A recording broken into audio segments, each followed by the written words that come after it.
11:30 on a Friday night. Rain hammered against the gleaming marble exterior of Westfield Plaza, transforming the normally pristine shopping center into a glistening, deserted monument. Most of the high-end stores had closed hours ago, their displays of luxury goods now performing for an audience of raindrops. Katherine Morgan sat alone on the cold stone steps at the east entrance, her designer suit soaked through, mascara creating abstract art down her cheeks. The bottle blonde hair that normally framed her face in a perfect corporate bob now clung to her skin like seaweed. Her Lexus keys lay scattered on the wet concrete beside her, just out of reach, as if they too had abandoned her. From inside the darkened mall, David Reeves watched through the glass doors, his weathered security badge hanging from a lanyard around his neck. At 45, the night security guard's face carried the topography of a man who had seen more than his share of life's disappointments. His dark eyes, still sharp despite the hour, assessed the situation with professional detachment. The woman outside was Katherine Morgan, CEO of Innovatech, the woman whose name appeared on his paychecks but who had never once looked him in the eye during her brisk walks through the security checkpoint. The woman now rendered helpless by whatever demons had driven her to this state. David's radio crackled. East entrance all clear? He hesitated, thumb hovering over the talk button. Something about the vulnerability of the moment made him pause. In the harsh fluorescent light of the empty mall, David's reflection stared back at him. A man in a uniform too large for his frame, a ghost walking the corridors of other people's success. East entrance clear, he lied, then switched off the radio. The automatic doors hissed open as David stepped into the downpour. Rain immediately soaked through his uniform, but he barely noticed. Years of standing watch and all weather had made him immune to such discomforts. "Ms. Morgan," he said, his voice carrying over the rainfall, "I can give you a ride home." Katherine looked up, her bloodshot eyes struggling to focus. Recognition failed to register on her face. To her, he was just a uniform, not a person. The thought should have stung, but David was accustomed to invisibility. "My car," she slurred, gesturing vaguely toward the executive parking area. "I need to get home." "You're in no condition to drive," David said firmly. "I finished my shift in 15 minutes. Let me take you home." For a moment, pride battled with necessity in Katherine's eyes. Then her shoulders slumped in defeat. She nodded, a barely perceptible movement that seemed to cost her considerable effort. David extended his hand, and after a moment's hesitation, Katherine took it.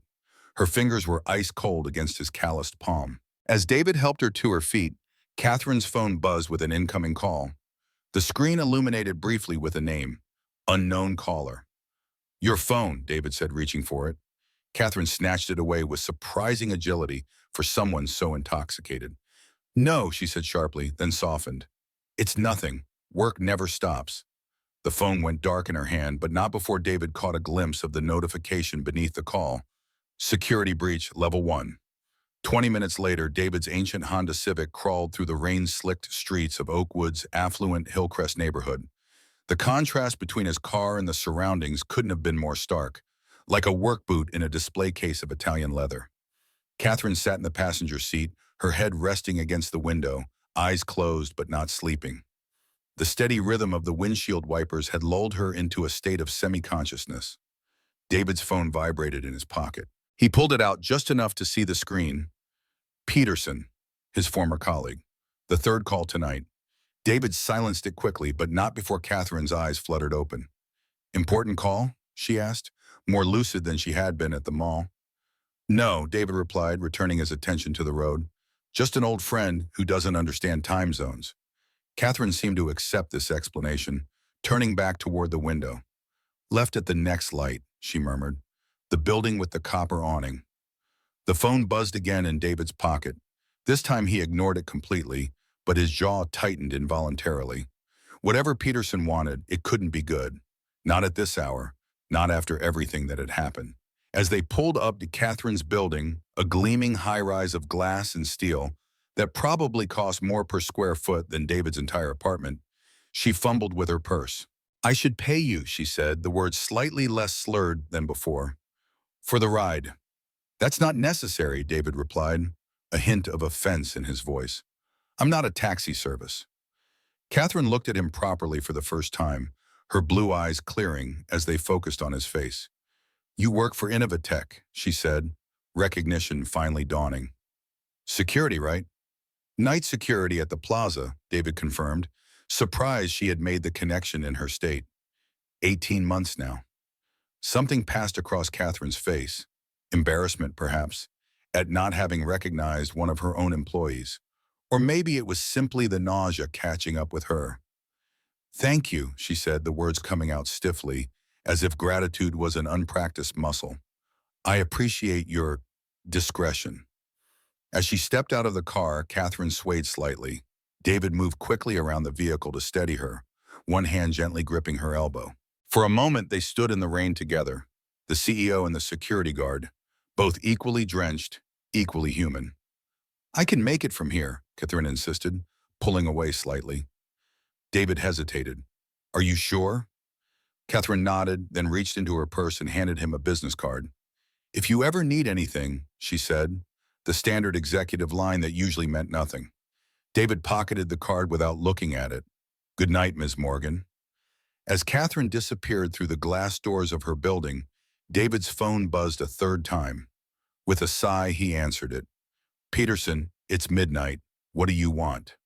The voice on the other end was urgent, tense. David, they found it. The vulnerability I warned them about. It's worse than we thought.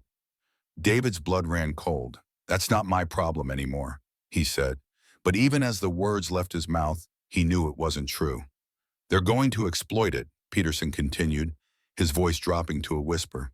And when they do, Innovatech won't be the only one that suffers. David glanced up at Catherine's building, where a light had just come on in a top-floor apartment. I can't get involved, he said firmly. I have Jason to think about. That's exactly why you should care, Peterson replied. This is bigger than corporate espionage now. This is about... David ended the call, his hand trembling slightly. The rain had intensified, drumming against the roof of his car like impatient fingers. He sat there for a long moment, caught between the past he'd left behind and the present he'd carefully constructed, a life held together by routine and necessity. Neither of them could have predicted how that rainy night would unravel everything they thought they knew about each other, or how the words security breach would change both their lives forever. The next Monday morning arrived with the kind of crisp October air that made everything feel possible. David Reeves stood in his tiny kitchen at 5:30 a.m., brewing coffee in a mug decorated with faded Star Wars characters. His apartment was small but meticulously organized, every surface bearing the mark of a man who found comfort in order. His son Jason sat at their second-hand table, already awake and hunched over what looked like a complex diagram drawn on the back of yesterday's newspaper. At 10 years old, Jason had inherited his father's analytical mind and his mother's artistic eye, a combination that produced the intricate schematics now sprawling across the kitchen table. Dad, why don't they make medicine that doesn't taste so bad? Jason asked without looking up from his drawing.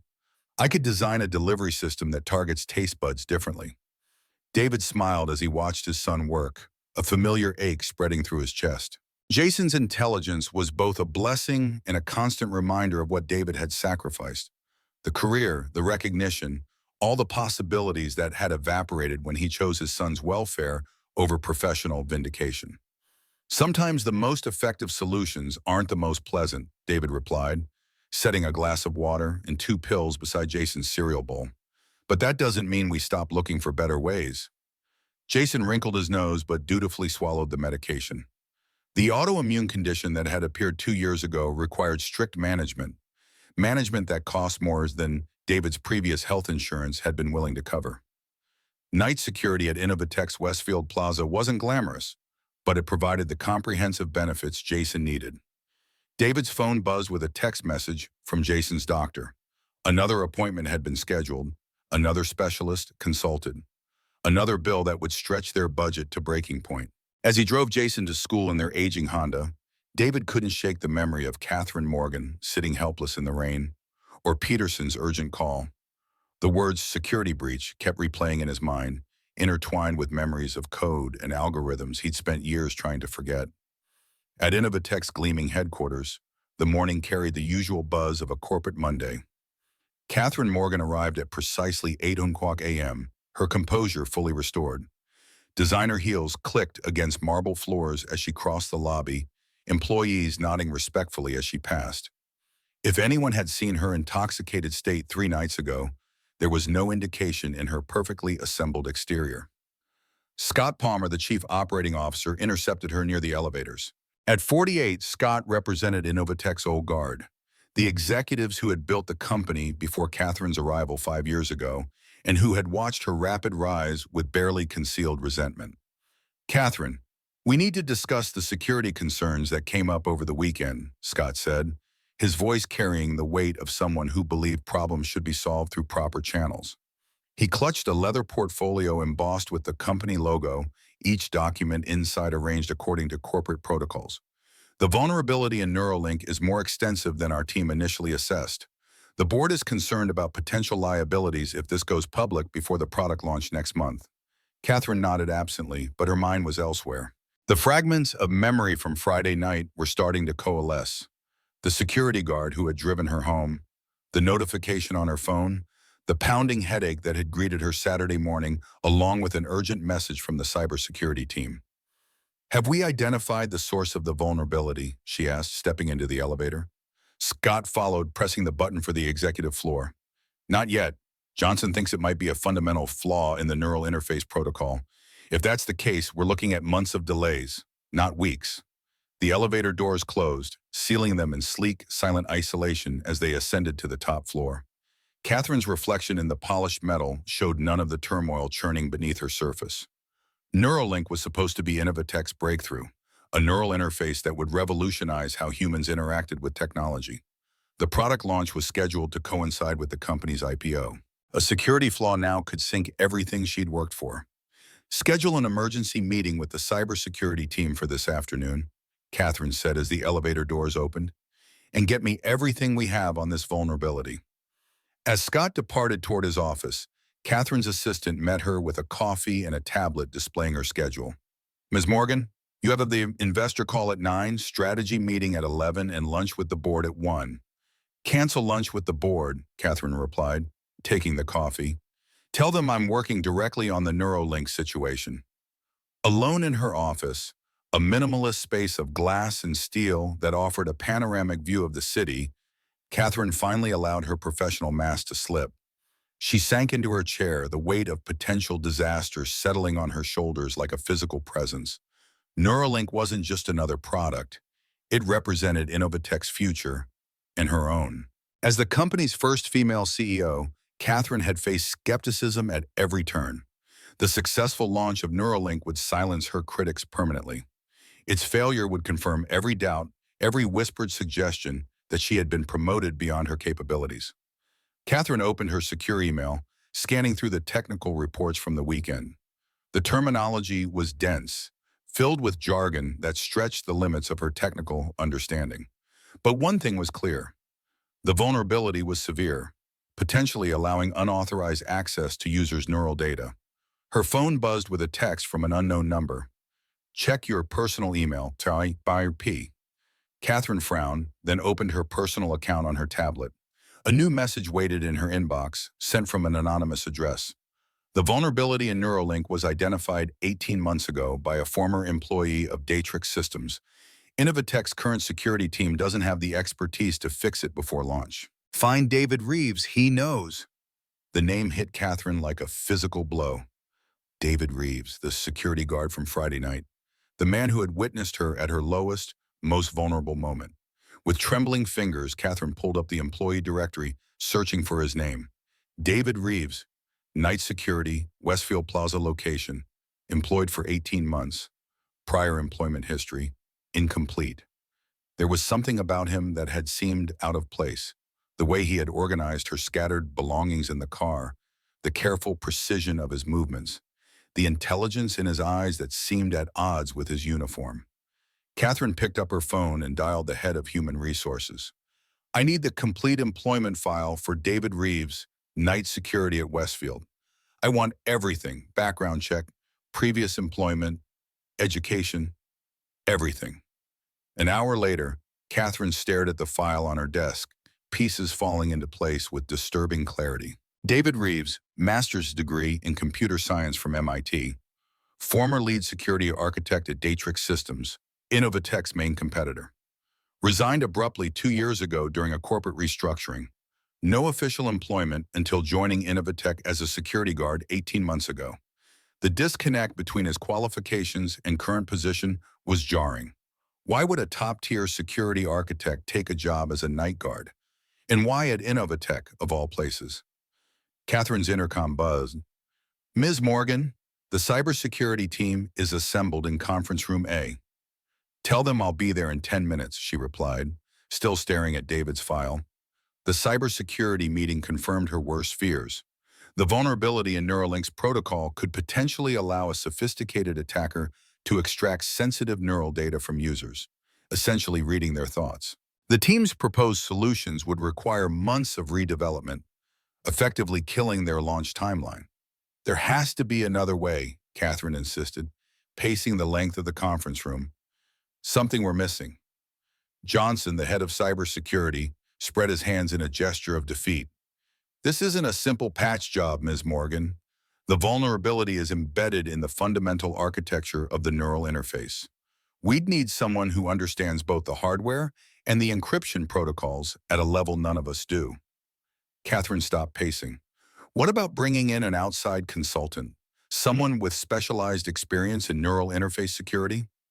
With all due respect, Scott interjected, finding someone with that specific expertise who isn't already working for our competitors would be nearly impossible. And bringing in an outsider this close to launch creates its own security risks. Katherine met his gaze steadily. I may have someone in mind. Later that evening, David walked through the empty corridors of Westfield Plaza, his footsteps echoing in the cavernous space. The night shift had become a familiar routine, checking doors, monitoring security feeds, performing hourly walks through the deserted mall. It was mindless work that left his thoughts free to wander, often to places he'd rather not go. His phone vibrated in his pocket, another text from Jason's science teacher. His son had attempted to redesign the classroom's ventilation system, claiming it would improve air quality and student concentration. The teacher's message was polite but firm. Jason needed to focus on being a fifth grader, not an environmental engineer. David sighed, typing a quick apology. Jason's brilliance was becoming harder to contain within the confines of a standard classroom, another problem without an easy solution. As he rounded the corner toward the food court, David noticed a figure sitting alone at one of the tables. His hand instinctively moved toward the taser on his belt before recognition dawned. Katherine Morgan sat primly on a plastic chair, dressed in a charcoal suit that probably cost more than David's monthly rent. Her posture was rigid, hands clasped on the table before her like a student awaiting examination. Ms. Morgan, David said, approaching cautiously. The mall is closed to the public. I'm aware, she replied, her voice carrying none of the vulnerability from Friday night. I came to speak with you, Mr. Reeves, or should I say, lead security architect Reeves. The title hit David like a physical blow, memories flooding back of a life he'd left behind. His expression remained neutral, but his pulse quickened. I'm just a security guard now. A security guard with a master's from MIT and 8 years experience designing encryption protocols for neural interfaces? Katherine countered. A security guard who previously worked for our main competitor, Datrix Systems, until your abrupt resignation 2 years ago. David's jaw tightened. If you've come to fire me for failing to disclose my full employment history, I'd appreciate if you'd just get it over with. My shift ends at 7, and Jason needs breakfast before school. Jason, Katherine repeated, your son, 10 years old, diagnosed with juvenile autoimmune disorder 2 years ago. She noted David's eyes narrowing and added, yes, I did my research. Just as I'm sure you've done yours on Innovatech's current situation. David remained silent, his face unreadable. Katherine leaned forward slightly. I'm not here to fire you, Mr. Reeves. I'm here to offer you your real job. I already have a bomb, David replied coldly. One that provides health insurance for my son. A job far beneath your capabilities, Katherine pressed. And I suspect you know exactly why I'm here. The vulnerability in Neuralink's neural interface protocol, the same vulnerability you identified at Datrix Systems before your resignation. David's expression flickered. Surprise. quickly masked. What makes you think I know anything about that? Because you tried to warn Datrix about it 2 years ago, and instead of listening, they forced you out, Katherine said, playing her ace. Because the anonymous email I received this morning came from someone who knows both you and the technical details of our situation. And because you've been working at Innovatech for exactly as long as we've been developing Neuralink. She placed a tablet on the table between them, displaying technical specifications. Our cybersecurity team estimates it would take months to redesign the protocol. We don't have months. The vulnerability puts our users at risk of having their neural data compromised. I need someone who understands the problem intimately.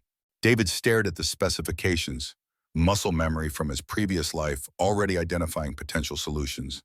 He fought the urge to reach for the tablet. Why would I help Innovatech? He asked, voice low. When I found this vulnerability at Datrix, I was called paranoid, accused of exaggerating threats to justify a bigger security budget. When I persisted, they suggested I was disloyal, possibly working for competitors. His laugh was hollow. Ironic, considering where I ended up. I'm not asking you to be loyal to Innovatech, Katherine replied. I'm asking you to prevent a security catastrophe that could affect thousands of users, and to be loyal to yourself, to the work you were meant to do. David's eyes met hers, searching for deception. And what do I get out of this arrangement? Triple your current salary for starters, Katherine said promptly. Consultant status, reporting directly to me. Full benefits maintained, of course. And access to Innovatech's research partnership with Boston Children's Hospital, which has one of the leading juvenile autoimmune research programs in the country. The last item landed like a stone in still water, ripples of possibilities spreading through David's carefully controlled expression.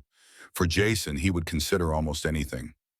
How do you know I can even solve this problem? He asked, a final resistance. Katherine's lips curved in a slight smile. Because you already have. The protocol modification you proposed at Datrix, the one they rejected, would have addressed the exact vulnerability we're facing now. David's eyebrows rose slightly. You have access to Datrix's internal security proposals? Let's just say information finds its way to those who value it properly, Katherine replied smoothly. So, Mr. Reeves, do we have a deal? Can you fix our problem? David was silent for a long moment, weighing options, calculating risks. Finally, he spoke.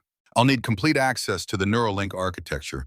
No restrictions, no oversight committees, no approval chains. Done. And my work remains confidential. No one knows my background or my connection to Datrix. Agreed. And Jason's medical care takes priority. If he needs me, I'm gone. No questions asked. Katherine extended her hand across the table. We have a deal, Mr. Reeves. David hesitated before taking her hand. Her grip was firm, confident, so different from the vulnerable woman he'd helped into his car 3 nights ago. One more thing, David said, releasing her hand. Why did you really come to me? You could have hired any number of security consultants with the right credentials. Katherine's professional mask slipped just slightly, revealing something more genuine beneath. Because you were kind when you didn't have to be. Because you saw me at my worst and chose discretion. And because I believe in second chances for both of us. Both. Before David could respond, his phone buzzed again. This time, he checked the screen immediately. The hospital. About Jason. I have to go, he said, already moving toward the exit. Family emergency. Katherine nodded, understanding in her eyes. Go. We'll continue this tomorrow. As David rushed toward the parking garage, Peterson's words from Friday night echoed in his mind. This is bigger than corporate espionage now. The weight of the decision he'd just made pressed against his chest, constricting his breathing. He was stepping back into a world he'd sworn to leave behind, making deals with the very industry that had destroyed his career. For Jason's sake, he told himself. Always for Jason. But as he started his car, David couldn't shake the feeling that he was missing something crucial. That Katherine Morgan's appearance in his life was not the coincidence it seemed. The night guard and the CEO, now bound together by secrets neither fully understood. And somewhere in the digital shadows, unseen eyes watched them both, waiting for the perfect moment to strike. The pediatric ward of Oakwood Memorial Hospital hummed with the quiet efficiency of night shift operations. David sat beside Jason's bed, watching his son's chest rise and fall with each breath. The asthma attack had been severe, triggered by a combination of stress and the changing season, but the doctors had stabilized him quickly. Jason slept now, his face peaceful despite the oxygen tube beneath his nose. In sleep, he looked younger than his 10 years, vulnerable in a way that twisted David's heart. "Mr. Reeves?" David looked up to see Dr. Winters, Jason's specialist, standing in the doorway. The doctor's expression was carefully neutral, but David had become adept at reading the subtle cues of medical professionals. Something was wrong. "Could we speak outside?" Dr. Winters asked, gesturing toward the hallway. With a final glance at Jason, David followed the doctor out of the room. The fluorescent lights of the hospital corridor cast harsh shadows across both their faces. "Jason's condition is progressing more rapidly than we anticipated," Dr. Winters said, keeping his voice low. "The new treatment protocol isn't producing the results we hoped for." David's throat tightened. "What are our options?" "There's an experimental treatment being developed at Boston Children's. Early results are promising for cases like Jason's." Dr. Winters hesitated. "However, it's still in clinical trials. Insurance won't cover it, and the out-of-pocket costs are substantial." "How substantial?" David asked, already knowing the answer would be beyond his reach. "The initial treatment course would be approximately $175,000. The figure hung in the air between them, an impossible sum. "I understand this is difficult news," Dr. Winters continued. "There are some patient assistance programs we can apply for, but I wanted you to have all the information." David nodded mechanically, thanking the doctor while his mind raced through calculations, possibilities, scenarios, none of which ended with him finding that kind of money. Except one. Katherine Morgan's offer now took on new significance. The consultant position, the connection to Boston Children's Hospital, the chance to give Jason access to cutting-edge treatment. As he returned to Jason's bedside, David made his decision. Whatever game Katherine was playing, whatever secrets lay beneath the surface of her offer, he would accept the risk. For Jason, he would do anything, even step back into the shadows of his past. Morning light filtered through the hospital blinds when David's phone vibrated with a text message from an unknown number. "Ready to begin? Access credentials await. CM." David looked at his sleeping son, then typed his reply. "I'm in, but on my terms." The response came immediately. "Of course, your office is ready." Innovatech's research facility occupied the top 3 floors of their downtown headquarters. Unlike the sleek, open design of the corporate offices below, the research division was a labyrinth of secure labs, server rooms, and specialized workspaces. The air hummed with the sound of powerful computers and cooling systems. David stood in the private office Katherine had assigned him, taking in the state-of-the-art equipment, the panoramic view of the city, and the absolute isolation from the rest of the team. A deliberate choice, he suspected, keeping the night guard turned consultant away from curious eyes. The door opened and Katherine entered, dressed in a navy suit that conveyed authority without ostentation. "How's your son?" she asked, closing the door behind her. "Stable," David replied, surprised by the genuine concern in her voice. "They're releasing him this afternoon." Katherine nodded. "I've arranged for a car service to take him home when he's ready. I assume you'll want to get started right away." David gestured to the computers. "I already have. Your security team did a decent job documenting the vulnerability, but they've missed the deeper issue." "Which is?" "The neural interface doesn't just have a vulnerability, it has a backdoor." David pulled up a complex schematic on the main monitor.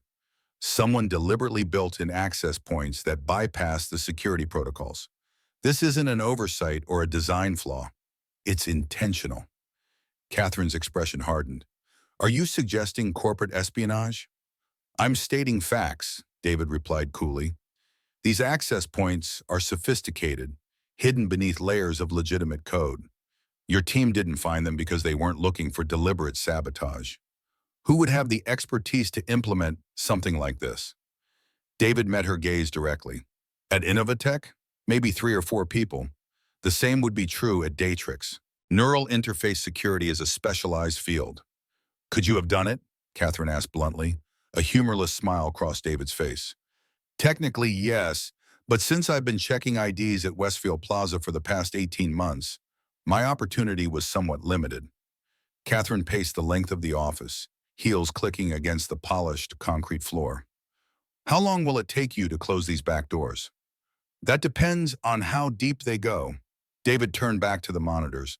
I'll need to audit the entire code base, layer by layer.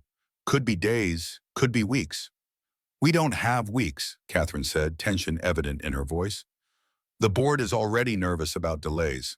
If word gets out about deliberate sabotage, investor confidence will collapse before we even go public. David's fingers flew across the keyboard, diving deeper into the code. Then we'd better hope the saboteur didn't cover their tracks too carefully. Katherine watched him work for a moment, struck by the transformation. Gone was the reserve security guard, or replaced by a focused professional navigating complex systems with practiced ease. This was David Reeves in his natural element, and it was clear he was exceptional. I'll leave you to it, she said finally. Use whatever resources you need. Report directly to me, no one else. As she turned to leave, David spoke without looking away from the screen. There's something you're not telling me, Miss Morgan. Something about why you really sought me out. Katherine paused at the door, her back to him. Focus on finding the back doors, Mr. Reeves, one problem at a time. After she left, David leaned back in his chair, processing what he'd just discovered. The back doors in Neuralink's protocol were sophisticated but familiar, almost like looking at his own handwriting from years ago. The techniques, the approach, the subtle signatures in the code. He pulled out his phone and dialed Peterson's number. I need to know exactly what you know about Innovatech's security breach, David said when Peterson answered. And I need to know now. Peterson's voice was tense. You're working with them now, aren't you? I wondered how long it would take. Cut the cryptic warnings, Peterson. I'm trying to close security holes that could compromise neural data for thousands of people. Those security holes go deeper than you realize, Peterson replied. What did Morgan tell you about Project Nexus? David frowned. Nothing. What's Project Nexus? A long pause. Meet me tonight, Riverside Park, near the boathouse. 8 p.m. Don't tell anyone, especially not Morgan. The line went dead, leaving David with more questions than answers. He turned back to the monitors, diving deeper into Neuralink's architecture, searching for clues. The code spoke to him in a language more familiar than his mother tongue, logical, precise, revealing patterns that others would miss. By late afternoon, he had mapped most of the back doors, confirming his initial suspicion. This was professional work, executed by someone with intimate knowledge of both neural interfaces and Innovatech's security protocols. An alert popped up on his phone. Jason had been discharged from the hospital. As promised, Katherine had arranged a car service to take him home. David texted his neighbor, Mrs. Chen, asking if she could stay with Jason until he returned. As he prepared to leave for his meeting with Peterson, David copied key portions of the code to his secure tablet. Something about this situation felt increasingly dangerous. The deliberate backdoors, Peterson's urgent warnings, Katherine's selective transparency. He was missing a crucial piece of the puzzle, and he suspected the answers might shatter the fragile new arrangement he'd made with Katherine Morgan. But for Jason's sake, he needed to know exactly what he'd gotten himself into. The autumn sun was setting as David left Innovatech's headquarters, casting long shadows across the plaza. He didn't notice the dark sedan that pulled away from the curb after him, nor the camera that tracked his departure. In the digital shadows, the first moves of a dangerous game had been made, and neither David nor Katherine fully understood the rules, or the true identity of their opponent. Riverside Park was nearly deserted at 8 p.m., the cooling October air driving most visitors indoors. David walked along the path toward the boathouse, senses alert for any sign of surveillance. Years in security had taught him to trust his instincts, and right now every instinct warned of danger. Peterson was already waiting, a lean figure in a dark jacket, tension evident in his posture. At 43, James Peterson had the haunted look of a man carrying too many secrets for too long. They had worked together at Datrix for 5 years, building security systems designed to be impenetrable. You're taking a risk coming here, Peterson said by way of greeting. Morgan will have you watched. I can handle Katherine Morgan, David replied. What I can't handle is being kept in the dark while trying to fix potentially catastrophic security issues. What's Project Nexus, and how does it connect to the backdoors in Neuralink? Peterson glanced around before responding, his voice low. Project Nexus was a classified government initiative to develop neural interface technology for intelligence applications. Both Datrix and Innovatech were contractors, competing for the main development rights. David's eyes narrowed. Intelligence applications? You mean surveillance? Among other things, Peterson nodded. The ability to extract thoughts directly from a target's mind, to implant suggestions, to monitor neural patterns without detection. The perfect espionage tool. That's theoretical at best, David argued. Current neural interface technology isn't sophisticated enough for that kind of application. It wasn't, Peterson agreed, until someone made a breakthrough about 2 years ago. Someone who understood both the hardware and encryption protocols at a level nobody else did. The implication hung in the air between them. I never worked on anything like that, David said firmly. My research at Datrix was focused on security, on protecting users from exactly this kind of intrusion. I know, Peterson replied. That's why they forced you out. Your security protocols would have prevented the backdoor access they needed for Project Nexus. When you identified the vulnerability, you became a liability. David processed this information, pieces falling into place. And now Innovatech has the same vulnerability in Neuralink. You think they're also involved with Project Nexus? I don't think I know, Peterson said grimly. After you left Datrix, the project shifted to Innovatech. Katherine Morgan personally oversaw the transition. The revelation hit David like a physical blow.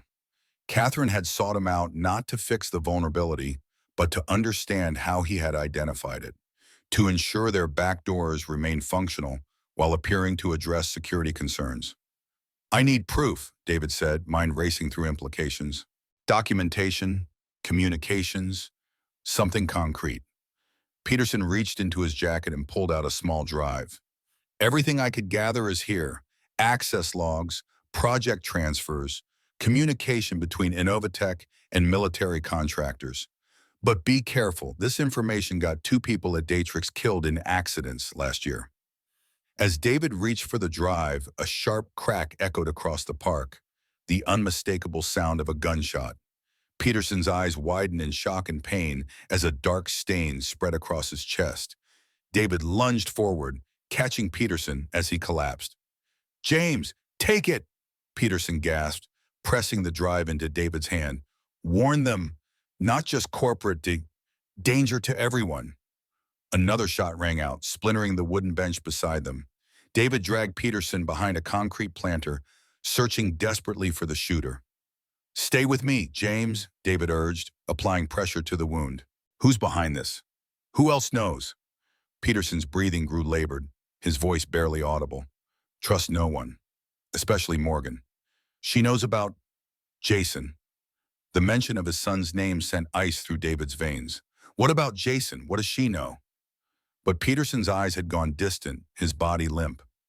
David checked for a pulse, finding nothing. More shots struck the planter, sending concrete fragments flying.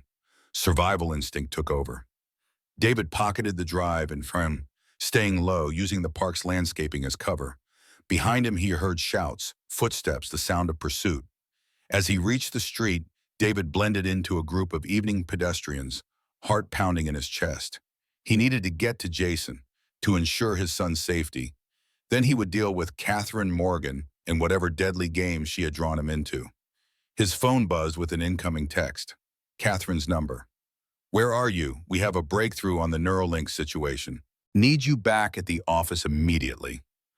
David stared at the message, Peterson's warning echoing in his mind. Trust no one, especially Morgan.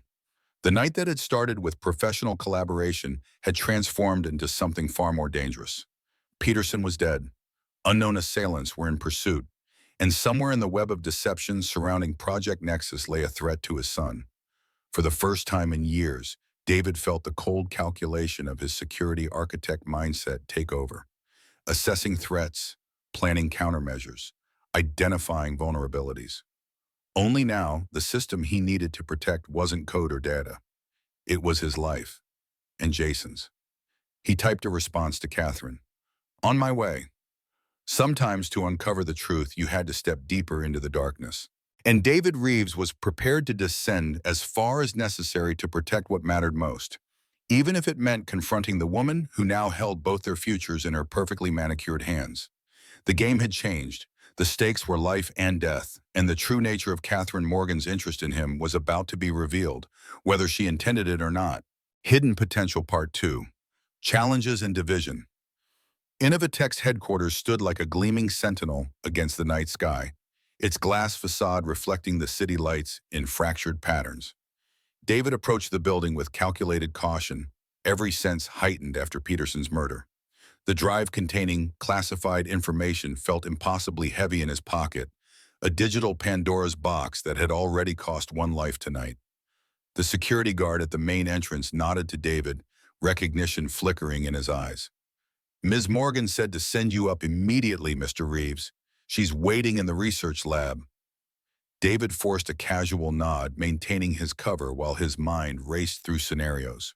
If Katherine was connected to Peterson's death, walking into the building might be walking into a trap, but staying away would alert her to his suspicions and potentially endanger Jason. The elevator ascended swiftly to the research floor, each passing second allowing David to compose himself, to bury the horror of watching Peterson die beneath a mask of professional detachment. By the time the doors opened, he had his expression under perfect control, a skill honed through years of high-stakes security negotiations. Katherine stood at the main console in the otherwise empty lab, her blonde hair pulled back in a severe ponytail, her face illuminated by the blue glow of multiple screens. She looked up as David entered, relief visibly washing over her features. "There you are," she said, gesturing him over. "We've identified something unusual in the neural interface code. I thought you should see it immediately." David approached cautiously, maintaining a careful distance. "What did you find?" Katherine tapped several keys, bringing up a segment of code that David recognized immediately, part of the backdoor architecture he'd been mapping earlier. "This section contains an embedded protocol that activates only when specific neural patterns are detected," Katherine explained. "Our team initially missed it because it's disguised as a routine error handling function, but it's actually a sophisticated monitoring system." David studied the code, genuine professional interest temporarily overriding his suspicion. The implementation was elegant, almost artistic in its complexity, and disturbingly familiar. "Who found this?" he asked, keeping his voice neutral. "I did," Katherine replied, a hint of pride in her voice. "Before I became CEO, I headed Innovatech's encryption division. I still keep my hand in when something interesting comes up." This revelation added another layer to the puzzle. Katherine Morgan, CEO, technical expert, possibly connected to classified intelligence projects, and potentially involved in Peterson's murder. The woman was becoming more dangerous and more enigmatic by the hour. "It's impressive work," David acknowledged, referring to the code. "Whoever designed this knew exactly what they were doing." "That's what concerns me," Katherine said, turning to face him fully. "Only a handful of people in the world have this level of expertise in neural interface security. You're one of them." The accusation hung in the air between them, unspoken but clear. David met her gaze steadily, refusing to be intimidated. "If you're suggesting I had something to do with this, you're mistaken," he said coldly. "I haven't worked on neural interfaces since leaving Datrix 2 years ago. As you well know, I've been checking IDs and watching security monitors." Katherine studied him for a long moment, as if trying to read the truth in his eyes. "Where were you tonight, David? When I called, you didn't answer." The use of his first name, intimate, unexpected, caught him off guard. "I had personal business to attend to, concerning Jason." It wasn't technically a lie, but the omission of Peterson's death felt like one. David watched Katherine's reaction carefully, looking for any sign that she knew about the meeting, about the shooting. "Is everything all right with your son?" she asked, her concern appearing genuine. "He's stable," David replied, maintaining his guard. "The hospital discharged him this afternoon. Thank you for arranging the car service." Katherine nodded, then turned back to the monitors. "So what do you make of this code? Can you modify the neural interface to eliminate these backdoors without compromising functionality?" "Possibly," David said, stepping closer to examine the screens. "But I'd need to understand the original architecture better. Who designed the core neural interface protocol for Neuralink? Dr. Eliza Chen, Katherine answered. She joined us from Stanford's neural engineering lab about 3 years ago. Brilliant, but somewhat unconventional in her approaches. I'd like to speak with her, David said, already formulating his next move. If Dr. Chen had designed the original architecture, she might know who had implemented the backdoors, and potentially their connection to Project Nexus. Katherine hesitated. Dr. Chen is currently on sabbatical, family emergency in Singapore. She's been gone for about 2 weeks and isn't expected back until after the product launch. The timing seemed suspiciously convenient. Do you have her contact information? I could speak with her remotely. I'll see what I can arrange, Katherine said, her tone suggesting the conversation on that topic was over. In the meantime, I've set up a secure workstation for you in the auxiliary lab, complete isolation from our main network, as you requested. As they walked through the empty research floor, David's mind worked furiously, processing everything he'd learned. Peterson's warning, the backdoors in the neural interface, Katherine's technical background, Dr. Chen's convenient absence, pieces of a puzzle that didn't quite fit together. You never mention your background in encryption, David remarked casually. That seems relevant to our current situation. Katherine's steps didn't falter. There are many things we haven't mentioned to each other, Mr. Reeves, like why a top security architect would take a position as a night guard, or why you've been secretly researching Innovatech's neural interface patents for the past 18 months. David stopped walking, the revelation landing like a physical blow. You've been monitoring me. Katherine turned to face him, her expression unreadable. Just as you've been investigating us. Let's not pretend either of us came to this arrangement with clean hands or complete transparency. For a moment, they stood in silent confrontation, the air between them charged with unspoken accusations and dangerous secrets. I think it's time we put our cards on the table, David said finally. What exactly do you want from me, Karen? Because fixing security vulnerabilities seems like only part of the agenda.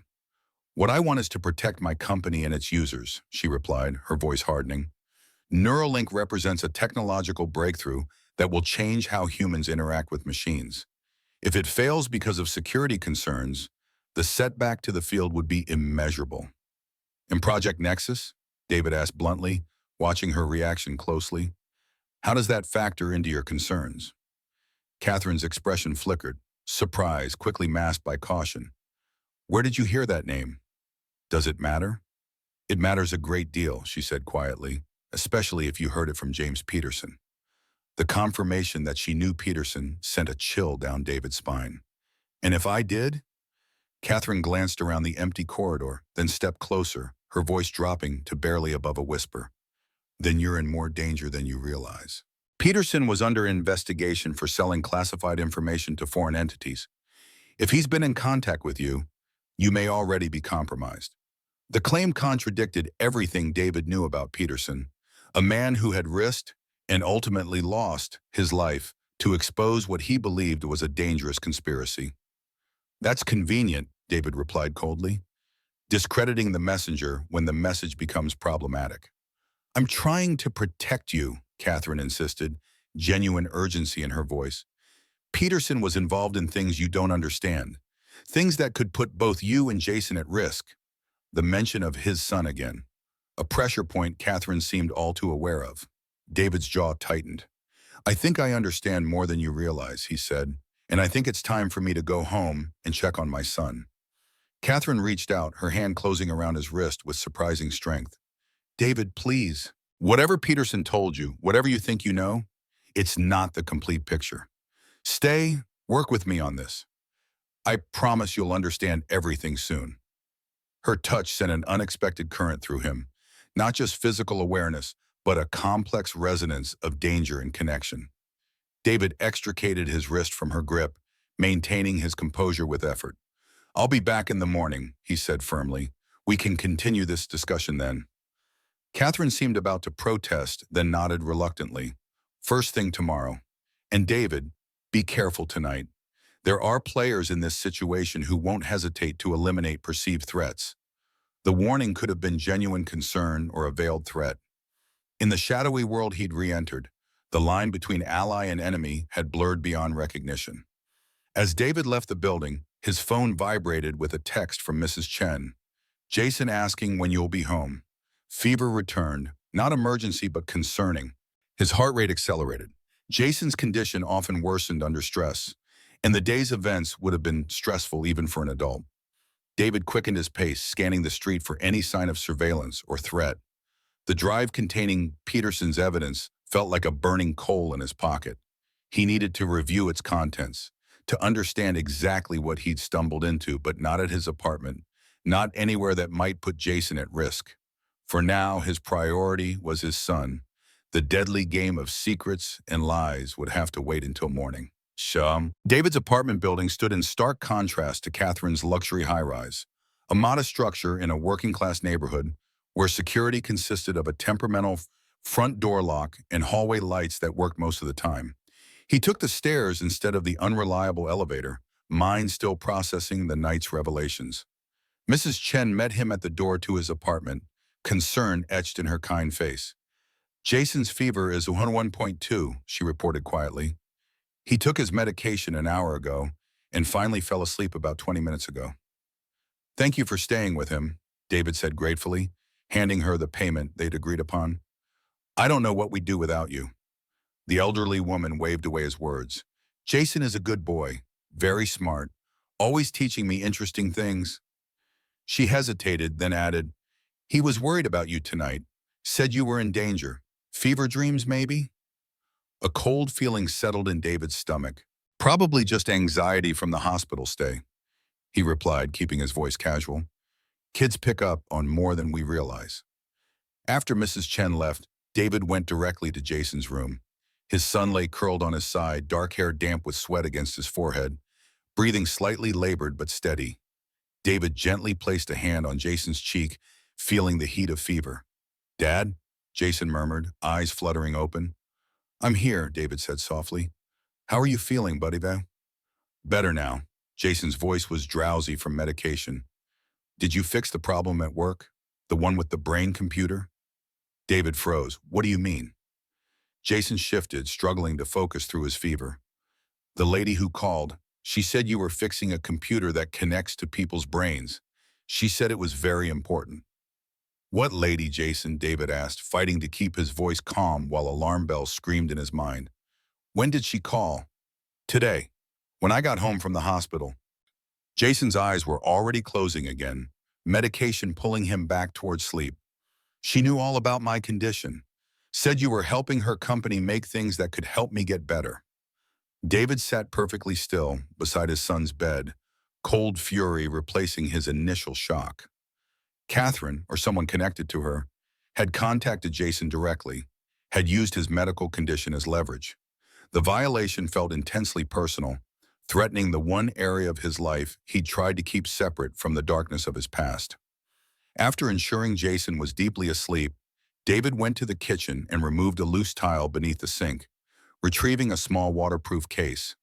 Inside was a secure laptop he'd maintained for emergencies, completely isolated from any network, impossible to trace or hack remotely. He inserted Peterson's drive, bracing himself for whatever secrets it might contain. 2 hours later, David sat motionless at the kitchen table, the evidence laid bare before him. Project Nexus was far more than corporate espionage or military intelligence gathering. It was a systematic attempt to develop technology that could directly influence neural pathways, not just reading thoughts, but potentially controlling them. The documents detailed experiments, test subjects, success rates. Datrix had developed the initial interface. Innovatech had refined it to increase precision and reduce detection. And behind both companies stood a shadowy governmental entity identified only as Division. Most disturbing were the clinical trials data, showing test subjects experiencing memory alterations, behavioral modifications, and in some cases, neurological damage.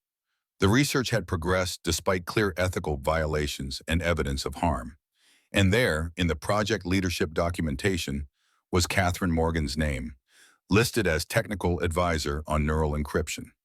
She hadn't just known about Project Nexus, she had been instrumental in its development. The revelation confirmed David's worst fears. Neuralink wasn't simply a consumer product with security flaws. It was potentially a Trojan horse designed to collect neural data from users while establishing pathways for future influence. And he had been brought in not to fix security vulnerabilities, but to assess whether he might expose the true purpose of the technology. David closed the files and removed the drive, returning it to its secure hiding place. Then he checked on Jason once more, relieved to find his fever had reduced slightly.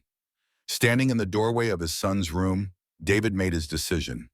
He would continue working with Katherine, would maintain the pretense of cooperation, but his true mission now was to gather evidence and expose Project Nexus before Neuralink could be released to the public. The risks were enormous, but the alternative was unthinkable. His phone buzzed with a text message. Progress on our project? Need update. CM. Even at this hour, Katherine was monitoring his activities, applying subtle pressure. David typed a careful response. Working on solution. Will demonstrate tomorrow, 9 a.m. The reply came immediately. Looking forward to it. Stay safe. The concern in those final two words might have seemed genuine if David hadn't just spent hours reading about Katherine's involvement in experimental neural manipulation. Now they felt like a threat wrapped in solicitude, a reminder that he was being watched. As he prepared for bed, exhaustion finally catching up with him, David's thoughts returned to the moment in the corridor when Katherine had grasped his wrist. Despite everything he now knew about her, there had been something in her touch, in her eyes, that suggested complexity beyond simple deception. Katherine Morgan was dangerous, that much was certain. But whether she was a willing architect of Project Nexus or a participant with her own hidden agenda remained unclear. Tomorrow would bring them face to face again, each armed with secrets and suspicions. And somewhere in that dangerous dance of half-truths lay the key to stopping a technology that could fundamentally threaten human autonomy. David's last thought before sleep claimed him was of Peterson's final warning. Trust no one, especially Morgan. She knows about Jason. The game had only just begun. Morning arrived with the harsh buzz of David's alarm. He'd slept barely 4 hours, but adrenaline and determination pushed him into immediate alertness. Jason's fever had broken during the night. His condition improved enough that he insisted on going to school. I have a science presentation today, he explained earnestly over breakfast, about neural networks. I can't miss it. The coincidence sent a chill through David. Neural networks? When did you start studying those? Jason shrugged, pushing cereal around his bowl. A couple weeks ago, Ms. Wilson suggested it for my independent project. Said it matched my interest. David made a mental note to investigate Jason's teacher more thoroughly. After the revelations of the previous night, coincidences felt increasingly like coordination. Dad, are you okay? Jason asked, his perceptive eyes catching David's tension. You seem worried. David forced a smile. Just thinking about work, new project, lots of pressure. Is it for the brain-computer lady? Jason asked innocently. Something like that, David replied, maintaining his casual tone while his mind raced. Hey, how about we go to the Science Museum this weekend? They have a new exhibit on artificial intelligence. Jason's face lit up, his illness momentarily forgotten in the excitement of their shared interest. Really? Can we go to the robotics demonstration too? Absolutely, David promised, treasuring the moment of normalcy amid the gathering storm. It's a date. After walking Jason to school, double-checking that he had all his medications, David headed to Innovatech with renewed purpose. He had prepared a modified version of the neural interface code overnight, one that appeared to maintain the backdoor functionality while actually implementing subtle safeguards that would alert users to any unauthorized access attempts. It was a dangerous gambit. If Katherine or her technical team discovered his deception, the consequences could be severe. But it was the only way to buy time while he gathered more evidence about Project Nexus. The Innovatech lobby hummed with morning activity as David crossed to the executive elevators, keenly aware of the curious glances from employees who wondered who this unfamiliar man with high-level access might be. Scott Palmer intercepted him near the elevator bank, his imposing figure blocking David's path with deliberate authority. At close range, Palmer's expensive suit and carefully maintained appearance couldn't disguise the calculated assessment in his eyes. You must be the consultant Katherine brought in, Palmer said, extending his hand. Scott Palmer, Chief Operating Officer. David shook the offered hand, noting the excessive pressure Palmer applied. A primitive dominance display. David Reeves, I'm assisting with some technical aspects of the Neuralink project. Interesting, Palmer replied, maintaining his position to prevent David from reaching the elevators. Katherine hasn't shared much about your background or qualifications. Rather unusual for such a critical project. I believe Ms. Morgan values results over credentials, David said evenly. Speaking of which, I have a meeting with her in 5 minutes.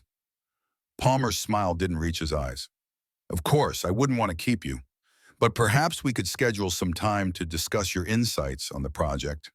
I like to stay informed about all aspects of operations. The request was framed as collegial interest, but David recognized it for what it was. Surveillance, information gathering. Palmer was either suspicious of David's sudden appearance or positioning himself in the corporate power structure.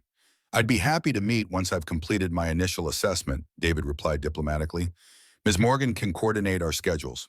Palmer nodded, stepping aside with reluctance that bordered on insubordination. I'll look forward to it. Welcome to Innovatech, Mr. Reeves.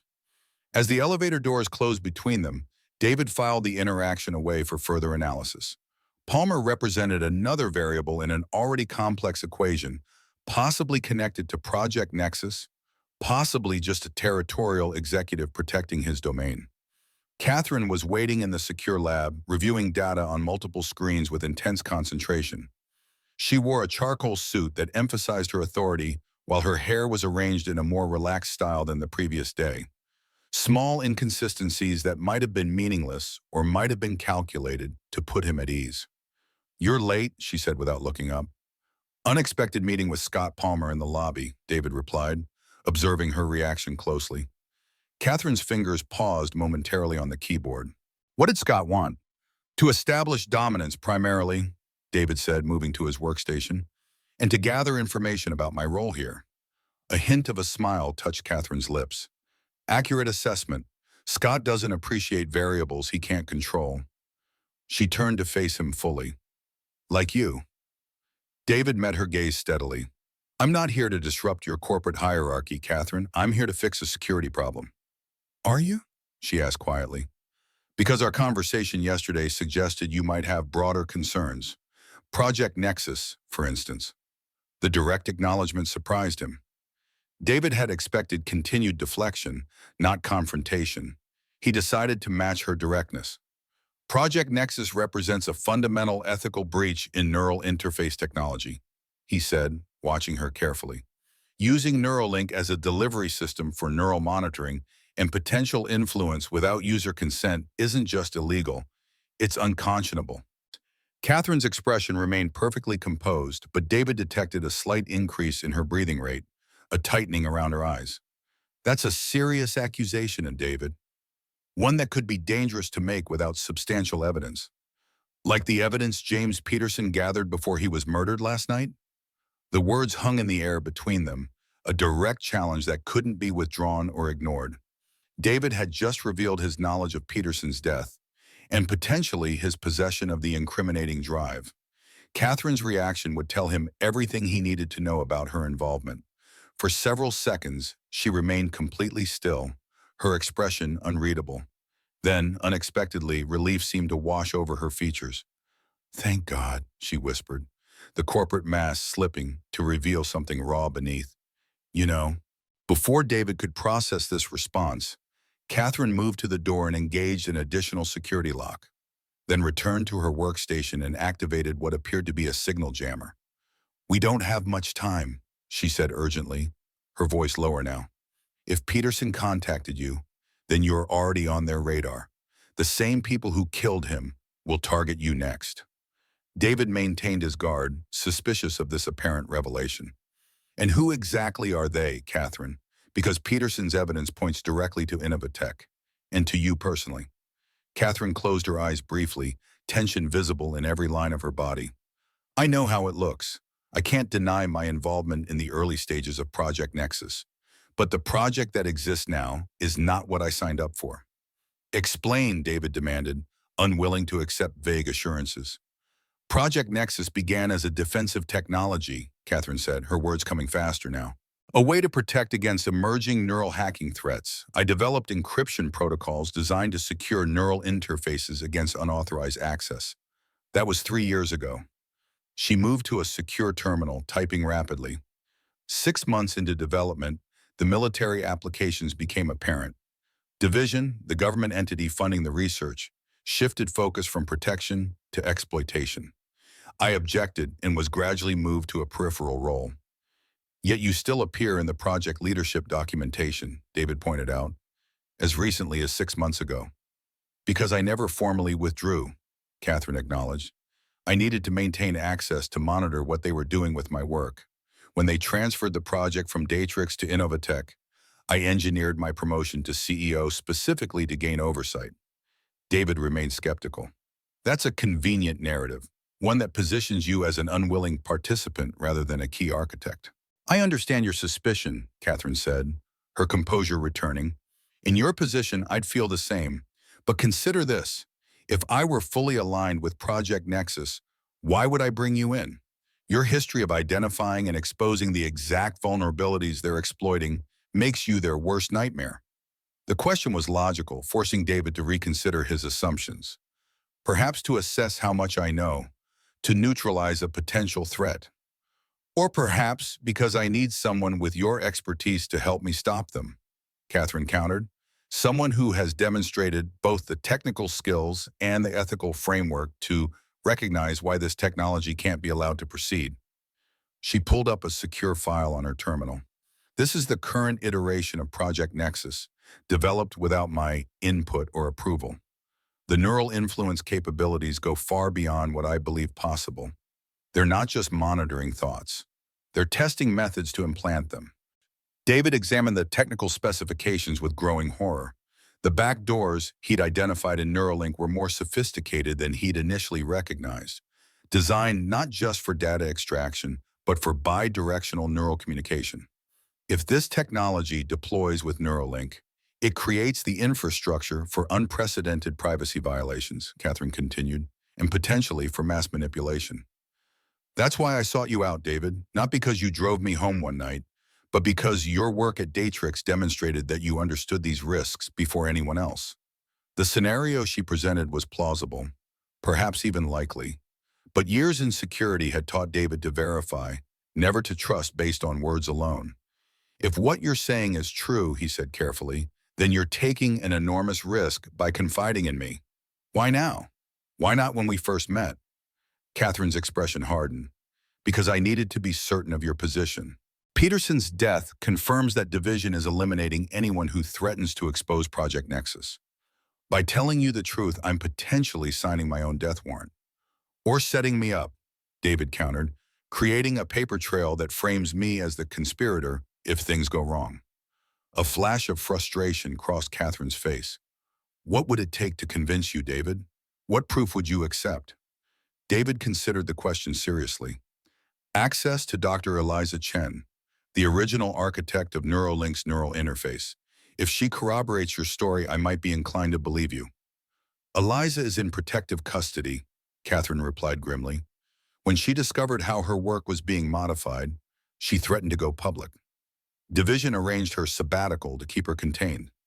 You said she was in Singapore, family emergency. That's the official story, Katherine acknowledged. The reality is that she's being held at a Division facility outside Portland, officially for psychiatric evaluation following a stress-related breakdown. David processed this information, reevaluating the puzzle with each new piece. If you're truly working against Project Nexus, why not go public? Take the evidence to the press or regulatory authorities. Because Division has infiltrated both, Katherine said, frustration evident in her voice. And because going public without a solution would only delay the project, not end it. We need to do more than expose Nexus.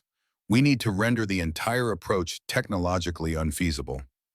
She stepped closer, intensity radiating from her. That's why I need you, David. Together, we can develop security protocols that make neural manipulation impossible, regardless of what Division wants. We can build safeguards directly into the architecture that can't be removed without destroying functionality. The technical challenge she described was exactly the work David had been passionate about at Datrix, creating unbreakable protection for neural data. The opportunity to resume that research to potentially prevent unprecedented privacy violations was powerfully tempting, but trust remained the insurmountable barrier. "I need time to verify your claims," David said finally, "and I need assurance that Jason remains completely outside of this situation." Katherine nodded solemnly. "I understand, but we don't have much time. Neuralink is scheduled for release in 3 weeks, and now that Peterson has been eliminated, Division will be watching for any other potential leaks." "What about Scott Palmer?" David asked. "Where does he fit in this scenario?" A shadow crossed Katherine's face. "Scott is Division's primary contact at Innovatech. He oversees Project Nexus implementation and reports directly to their leadership. He's dangerous, David. If he suspects you know anything about the project, he won't hesitate to take action." The warning aligned with David's initial impression of Palmer. Still, he maintained his skepticism. "I'll continue working on the security modifications as agreed, but I'll need access to the full Neuralink architecture, not just the sections you've shown me." "Granted," Katherine said immediately, "but be careful what you access and when. Division monitors all system interactions. If you start digging too obviously into restricted areas, they'll notice." Their conversation was interrupted by Katherine's phone vibrating on the desk. She glanced at the screen, her expression darkening. "Scott has called an emergency executive meeting about Neuralink's security status," she reported. "He specifically requested your attendance." "That seems premature," David observed. "I've barely begun my assessment." "It's not about your assessment," Katherine said grimly. "It's about establishing control. Scott wants to evaluate you personally to determine whether you're a threat to Project Nexus." David felt the noose tightening. "And if he decides I am?" Katherine's eyes met his, genuine concern evident in their depths. "Then we've both just run out of time." The Innovatech boardroom projected power and success through every design element, from the massive table of polished mahogany to the floor-to-ceiling windows offering panoramic views of the city. David entered alongside Katherine, acutely aware of the calculating gazes that tracked their arrival. Scott Palmer sat at the head of the table, a position that should have belonged to Katherine as CEO. The power play was obvious, establishing hierarchy before the meeting even began. Around him sat 5 other executives, each projecting the same blend of corporate confidence and thinly veiled ambition. "Katherine, Mr. Reeves, thank you for joining us," Palmer said, gesturing to the 2 empty seats. "Deliberately separated," David noted. "We thought it important to get a status update on the Neuralink security situation, given the proximity to launch." Katherine took her seat with practiced grace, betraying none of the tension David had witnessed in the lab. "Of course, Scott. Though, as I mentioned, Mr. Reeves has only just begun his assessment. Even preliminary insights would be valuable," Palmer replied smoothly, turning his attention to David. "Perhaps Mr. Reeves could share his initial findings." David recognized the trap immediately. Without knowing exactly what Palmer knew about Project Nexus, any statement he made could reveal his own knowledge or lack thereof. The safest approach was technical competence without specific revelations. "My preliminary review indicates several areas of concern," David began, keeping his tone professionally neutral. "The neural interface contains potential access vulnerabilities that could compromise user data. I'm currently mapping these vulnerabilities to determine their scope and potential solutions." "Interesting," Palmer said, leaning forward slightly. "And what specific access points have you identified as problematic?" The question was precision-targeted, designed to determine exactly what David had discovered about the backdoors. He chose his response carefully. "The primary concerns are in the neural pattern recognition protocols," David replied. "Specifically, the error-handling functions contain nested callbacks that could potentially be exploited by sophisticated attackers." Palmer's expression revealed nothing, but David noticed a slight relaxation in his posture, the confidence of a predator who believes his prey remains unaware of the real danger. "And your background in neural interface security comes from?" Palmer let the question hang, a clear invitation for David to reveal his connection to Datrix. "Various projects over the years," David responded vaguely. "Neural interface security is a specialized field with a relatively small community of experts." Palmer smiled thinly. Indeed, such a small community that most specialists know each other. Yet none of our team seems familiar with your work. Katherine intervened smoothly.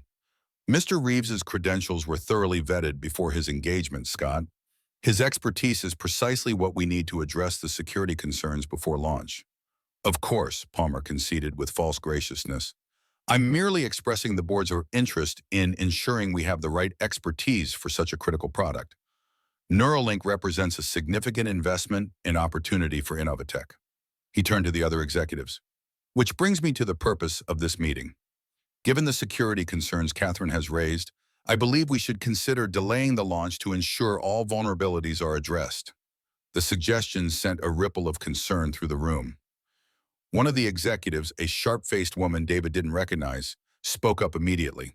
A delay would significantly impact our IPO timeline, Scott. Investors are expecting Neuralink to hit the market before our public offering. Better a slight delay than a security scandal that tanks our stock on day one, Palmer countered. I'm simply suggesting we give Mr. Reeves adequate time to complete his assessment and implement solutions. David recognized the strategy with growing unease. Palmer was positioning himself as the voice of caution and security, while simultaneously buying time for Project Nexus to complete its implementation within Neuralink. A delay would serve Division's interests, not undermine them. That won't be necessary, David said firmly, drawing all eyes to him. I believe I can address the critical vulnerabilities within the original timeline. With proper resources and cooperation from the development team, we can maintain the launch schedule while ensuring user security. Palmer's expression hardened almost imperceptibly. That seems optimistic, Mr. Reeves. Perhaps dangerously so. I don't believe in setting expectations I can't meet, David replied, meeting Palmer's gaze directly. If I encounter obstacles that necessitate a delay, I'll be the first to say so. Katherine interjected before Palmer could respond. David's confidence is based on his preliminary assessment. I suggest we allow him to continue his work before making decisions about timeline adjustments. The tension in the room was palpable as Palmer weighed his options. Finally, he nodded with calculated magnanimity. Very well, Mr. Reeves will continue his security assessment with full access to the development team. We'll reconvene in 3 days to evaluate progress. As the meeting dispersed, Palmer approached David with the practiced smoothness of a corporate predator. I hope you don't feel I was challenging your expertise, Mr. Reeves. Security is simply a paramount concern for any neural interface technology. The potential for harm if vulnerabilities are exploited is significant. The implied threat hung in the air between them, dressed in corporate pleasantries, but unmistakable in its intent. I understand completely, David replied, matching Palmer's tone. Rest assured, I'll be thorough in identifying and addressing any potential exploits into the system. Palmer's smile never reached his eyes. I'm counting on it, for everyone's sake. As David and Katherine left the boardroom, the weight of the confrontation settled over them. Palmer had effectively declared his suspicion and established a deadline. 3 days before their next move would be forced. He knows, David said quietly as they entered the elevator. He's testing to see how much I've discovered about Project Nexus. Katherine nodded grimly. And now he's accelerating his timeline. We need to move faster than anticipated. What exactly are you proposing? The elevator doors close, sealing them in momentary privacy. Katherine's expression was resolute, the corporate mask completely abandoned. We need to access the complete Project Nexus documentation, she said in a low voice. Not just the portions I've been permitted to see, but the full implementation specifications. With that, we can develop countermeasures that will render the neural influence capabilities inoperative while appearing to function normally. That documentation would be heavily restricted, David pointed out. Attempting to access it would immediately alert Division. Not if we use the right access credentials, Katherine countered. Dr. Chen's login still has the necessary clearance. Division hasn't deactivated it to avoid raising suspicions about her absence. David considered the implications. Using her credentials would be traceable. Whoever does it would be immediately identified as a security threat. Exactly, Katherine replied, her gaze intense, which is why I need to be the one who does it. As CEO, I can potentially justify my access if discovered. You, on the other hand, need to remain above suspicion to continue your work on the countermeasures. The elevator reached the research floor, but neither moved to exit. They stood in suspended animation, the moment of decision hanging between them. "Why would you take that risk?" David asked, still searching for the deception, the hidden angle. "If you're caught accessing classified Nexus files, Division won't hesitate to eliminate you, just like Peterson." Katherine's expression softened slightly, vulnerability showing through her carefully constructed armor. "Because some things are worth risking everything for. The technology we're developing could fundamentally change human autonomy. If I help create this monster, even unwittingly, then I have a responsibility to stop it." For the first time since meeting Katherine Morgan, David felt the possibility that she might be exactly what she claimed. Not a willing architect of Project Nexus, but a reluctant participant trying to undo a dangerous creation. "Even if I believe you," that he said carefully, "we'd need more than documentation to stop this. We'd need proof of Division's intentions, evidence of their unauthorized neural influence testing, something concrete enough to force regulatory intervention." "That evidence exists," Katherine replied, "in the same secured servers that contain the complete Nexus specifications. Peterson found fragments, which is why they killed him. But together with your security expertise and my access, we could extract the full documentation." The elevator doors opened, but still they remained, caught in the gravity of the decision before them. Working with Katherine meant trusting her, at least partially, with his safety and potentially Jason's. The risk was enormous. But the alternative, allowing Project Nexus to deploy unimpeded, was unthinkable. "When would we make this attempt?" David asked, his decision implicit in the question. "Tonight," Katherine said without hesitation. "After regular hours, when most of the security monitoring is automated rather than human. We'll need to move quickly before Palmer realizes what we're planning." As they finally exited the elevator, David's phone vibrated with an incoming call. The school's number flashed on the screen, sending a jolt of adrenaline through his system. "Mr. Reeves," the principal's voice was tense. "There's been an incident involving Jason. He collapsed during his presentation and experienced some kind of seizure. The paramedics are taking him to Oakwood Memorial now."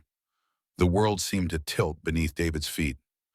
"I'm on my way," he managed, already moving toward the exit. Katherine followed, concern evident in her expression. "What's happened?" "Jason," David replied, his voice tight with fear. "Seizure at school. They're taking him to the hospital." "I'll drive you," Katherine said immediately, no hesitation in her offer. "My car is in the executive garage. We can be there in 15 minutes. David wanted to refuse, to maintain separation between his son and the dangerous game he'd been drawn into.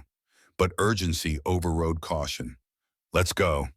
As they rushed toward the parking garage, neither noticed Scott Palmer watching from the executive floor above, his phone pressed to his ear. "Subject is responding as anticipated," Palmer said quietly. Proceeding to Phase 2. In the shadowy war of Project Nexus, a new battlefield had just opened, and Jason Reeves had become its first casualty. Oakwood Memorial Hospital's emergency department pulsed with controlled chaos, medical staff moving with practiced efficiency, patients waiting with varying degrees of distress, the antiseptic smell failing to completely mask the underlying sense of fear and pain. David pushed through the automatic doors with Katherine close behind, making directly for the triage desk. "Jason Reeves," he said urgently to the nurse. 10 years old, brought in by ambulance from Westside Elementary about 20 minutes ago. The nurse checked her computer. "He's in pediatric assessment, Bay 3. Are you his father?" "Yes," David replied, already moving in the direction she had indicated.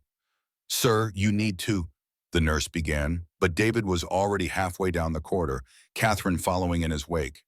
Bay 3 contained a cluster of medical personnel surrounding a small figure on a gurney. David could see Jason's face, pale and frightened, as a doctor shined a light into his eyes. "Dad!" Jason called out when he spotted David, relief washing over his features. David was at his side instantly, taking his son's hand. "I'm here, buddy. What happened?" The attending physician, a middle-aged woman with kind eyes and an air of competent authority, addressed David directly. "Mr. Reeves, I'm Dr. Patel. Jason experienced what appears to be a complex partial seizure during class. He's stable now, but will need to run some tests to determine the cause. He has juvenile autoimmune disorder." David explained quickly. He's under Dr. Winter's care. Could this be related? Possibly, Dr. Patel acknowledged, though seizures aren't a common manifestation of JAD. Has Jason experienced anything like this before? Never, David replied, studying his son's face carefully. Jason, can you tell me what happened? Jason's voice was small but clear. I was giving my presentation on neural networks. Then the screen started flashing weird patterns. My head hurt really bad, and then, I don't remember, I woke up in the ambulance. Dr. Patel made a note on her tablet.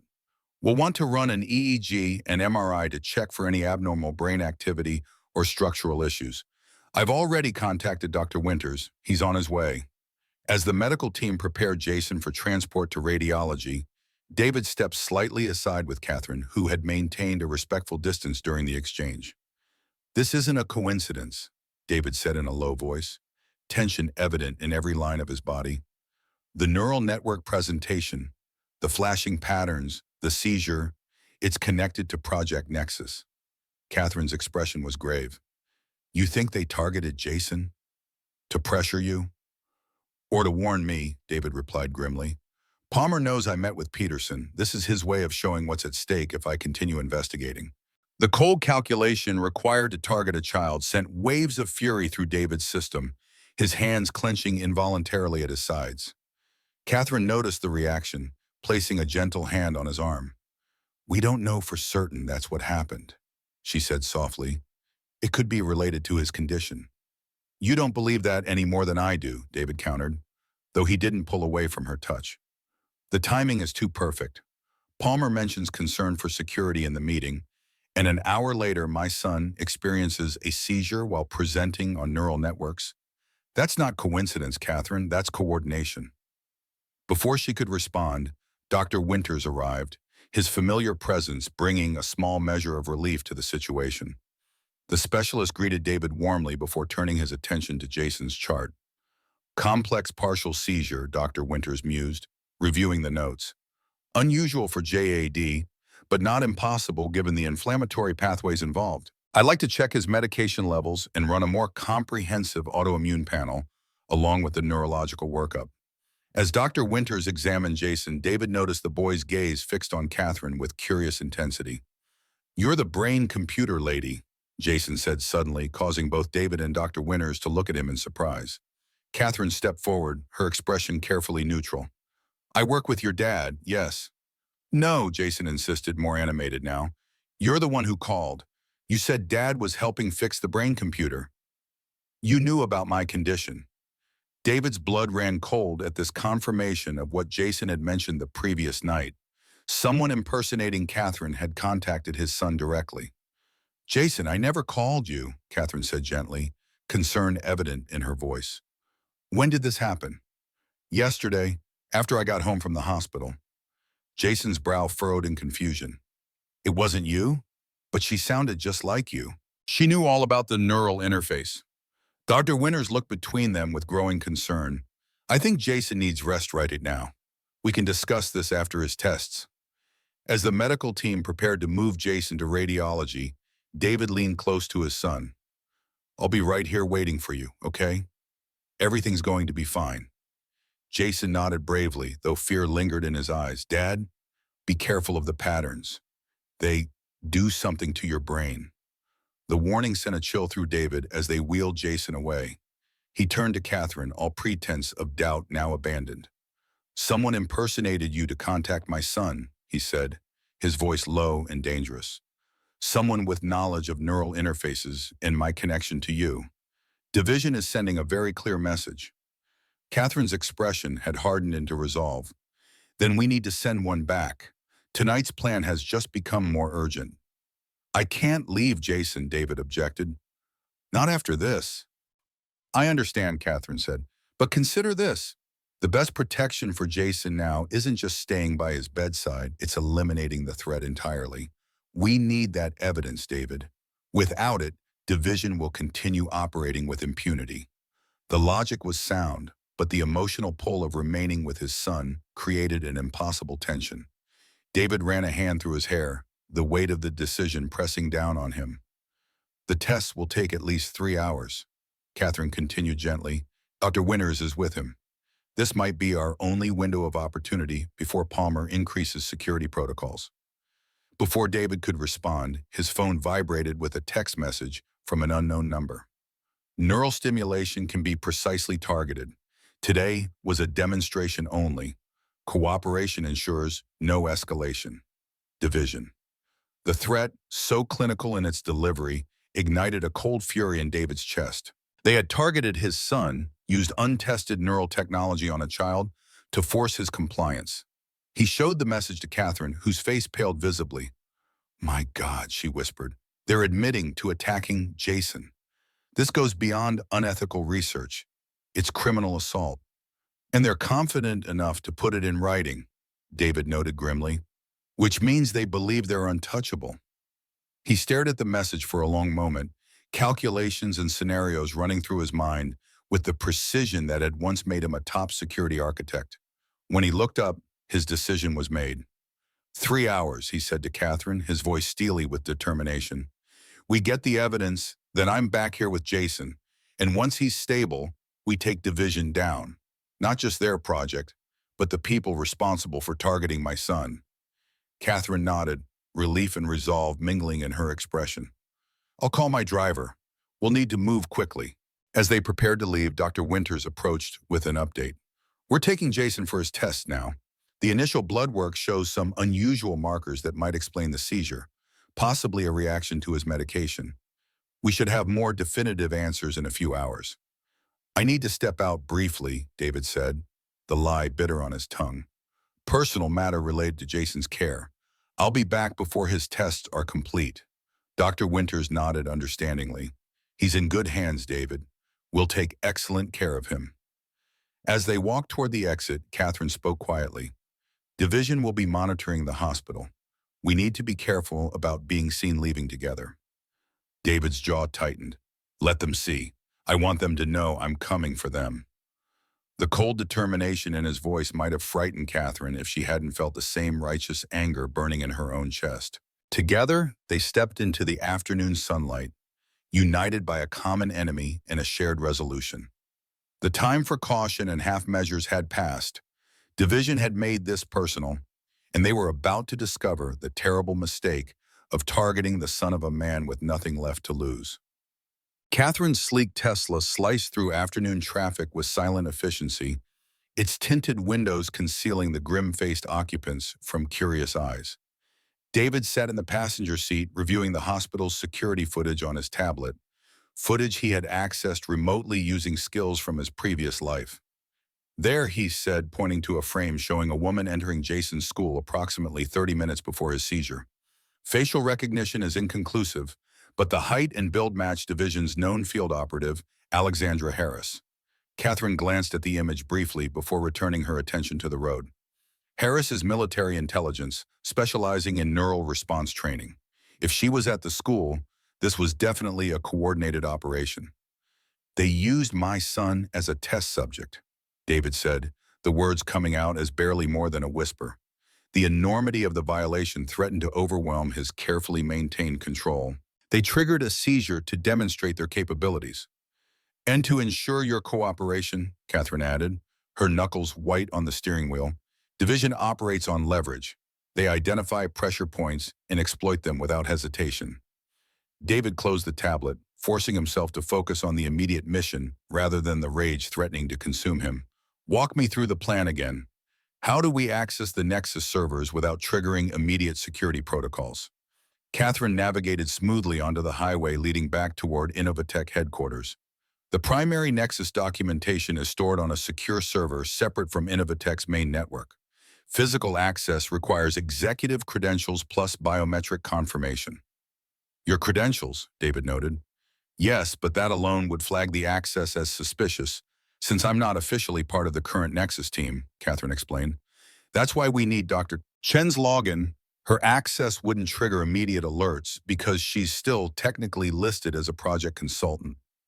"And you have her credentials?" Katherine's expression tightened slightly. "She gave me emergency access before her sabbatical. She suspected Division might attempt to contain her if she raised too many concerns about the neural influence capabilities." Smart woman, David commented.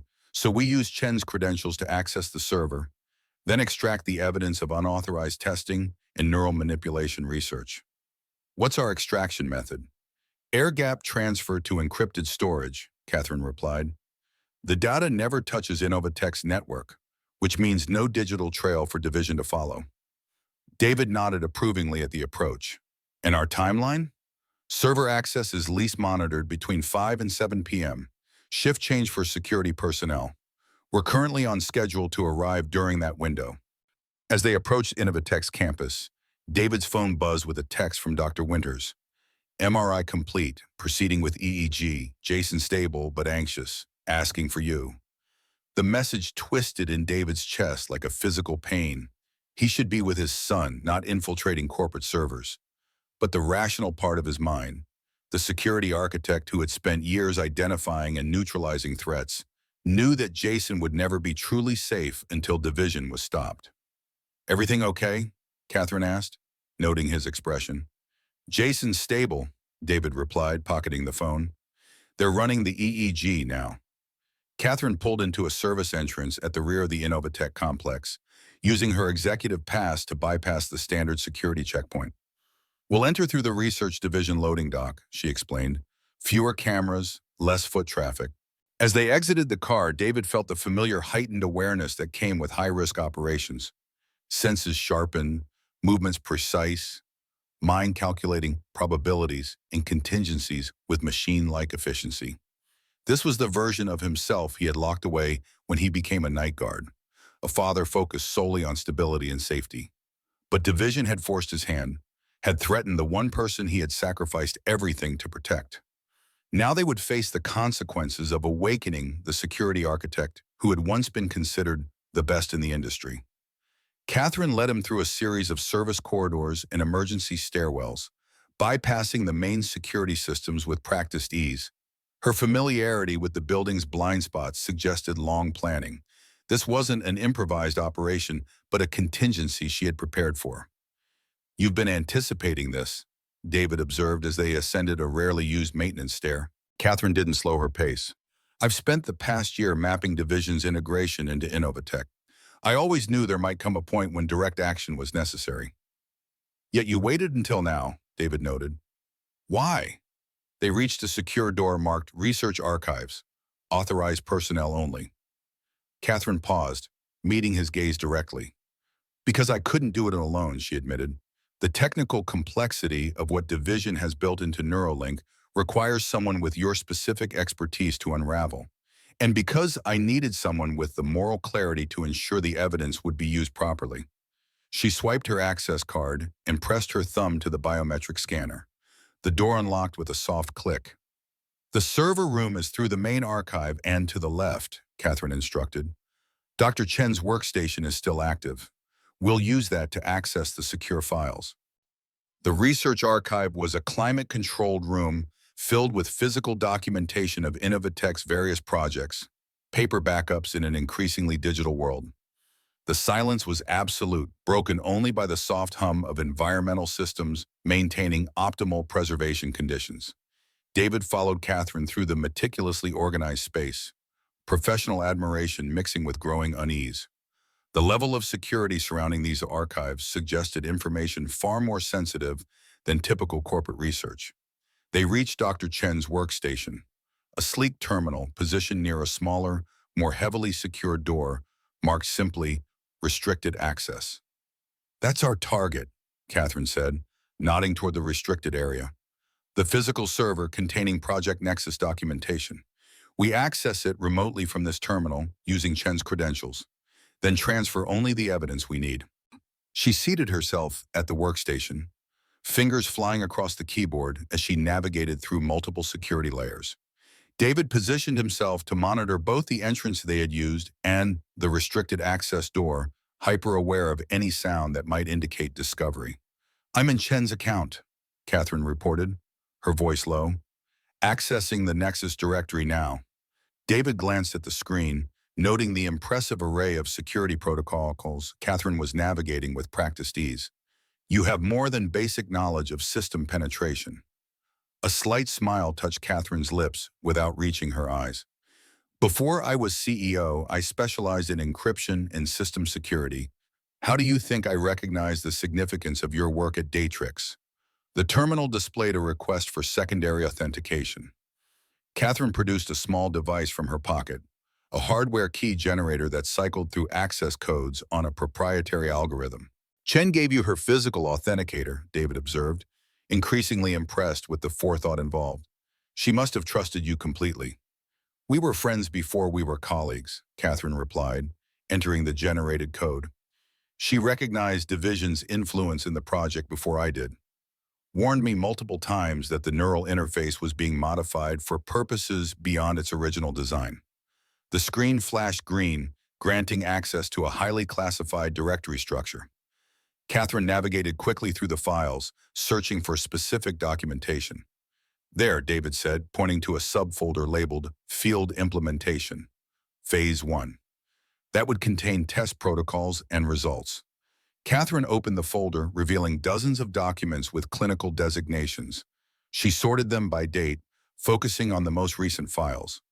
My God, she whispered as the contents became clear. They've been conducting unauthorized neural influence tests for months. Schools, nursing homes, public gatherings, anywhere they could introduce neural stimulation without detection. David leaned closer, reading over her shoulder with growing horror. The documents detailed systematic testing of various neural stimulation patterns, categorized by effectiveness in producing specific responses, from simple emotional reactions to complex behavioral modifications. These test subjects never consented, he said, recognizing the implications immediately. They don't even know they were part of an experiment. And this is why Division is willing to kill to protect Project Nexus, Katherine replied, copying the files to an encrypted drive. This isn't just unethical research. It's illegal human experimentation on a massive scale. As Katherine worked, David continued examining the documentation, searching for specific references to the school incident. He found it in a file labeled Targeted Demonstration, Subject JR10. They documented the attack on Jason, he said, his voice dangerously quiet, complete with neural response measurements and effectiveness ratings. Katherine paused in her copying to look at the file. This proves Division directly targeted your son. With this evidence, we can... The lights in the archive suddenly dimmed, then returned to full brightness. Both Katherine and David froze, instantly alert to the change. Security system cycling, David murmured, recognizing the pattern. Someone's accessing the main controls. Katherine's fingers moved faster on the keyboard. We need another 3 minutes to complete the transfer. David moved toward the entrance, checking the corridor through the small window in the door. We may not have 3 minutes. How many files have we secured? About 60% of the critical documentation, Katherine reported. Enough to prove the illegal testing, but not the full implementation specifications or the Division leadership chain.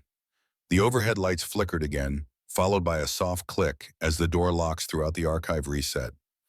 David's security experience translated the signals immediately. They're isolating this section, he said urgently. Standard containment protocol. We need to move now. Katherine disconnected the encrypted drive, tucking it securely in an inner pocket of her jacket. There's an emergency exit through the restricted server room. My executive override should still work on that door. They moved quickly to the heavy security door, Katherine swiping her access card and entering a complex override code. The panel flashed red, denying access. They've disabled my override, she said, tension evident in her voice. We'll need to use the main exit. David assessed their options rapidly. If they've detected unauthorized access, they'll have security converging on this location from multiple points. Our best chance is to separate, divide their attention and resources. Katherine shook her head firmly. Absolutely not. Division will prioritize capturing you over me.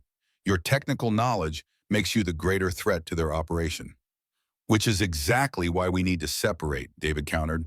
You have the evidence. Getting that to the right authorities is the priority. Before Katherine could argue further, the main lights cut out entirely, replaced by the dim red glow of emergency lighting. The subtle hum of the environmental systems fell silent, plunging the archive into eerie quiet. Full containment protocol, David observed grimly. They know exactly where we are. Katherine made a quick decision. Secondary emergency exit, behind the physical documentation section. It's not on the main security grid. They moved swiftly through the darkened archive, navigating by the minimal emergency lighting. The scale of Division's response confirmed what they already suspected. The evidence they had secured was dangerous enough to warrant immediate and overwhelming force. As they reached the documentation section, David heard the distinctive sound of the main door opening. Security had arrived. "Go," he whispered to Katherine, positioning himself behind a tall storage unit. "I'll create a diversion. Meet me at the contingency location we discussed." "We never discussed a contingency location," Katherine hissed back. David's expression was resolute in the dim red light. "Peterson's apartment, 9 p.m. If I'm not there by 9:30, take the evidence to your media contact."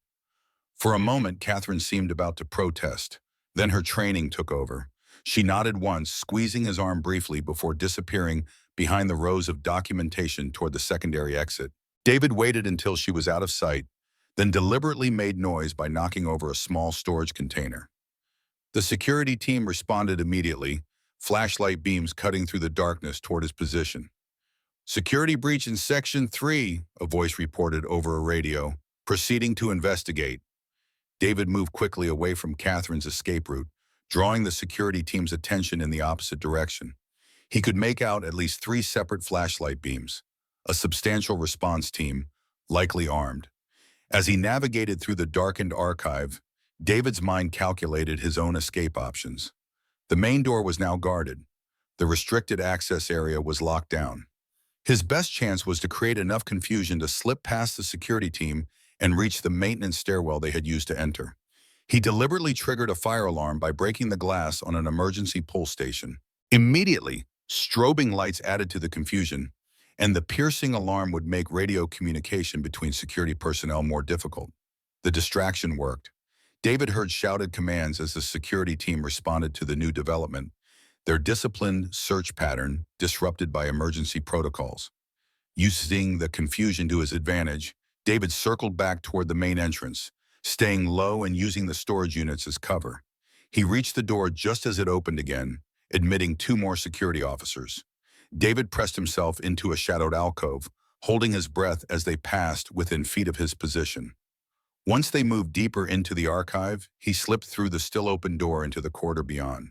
The maintenance stairwell was 30 meters away, past a security checkpoint that would now be fully staffed due to the alarms. Direct approach was impossible. David assessed his surroundings with the cool calculation of his security architect days.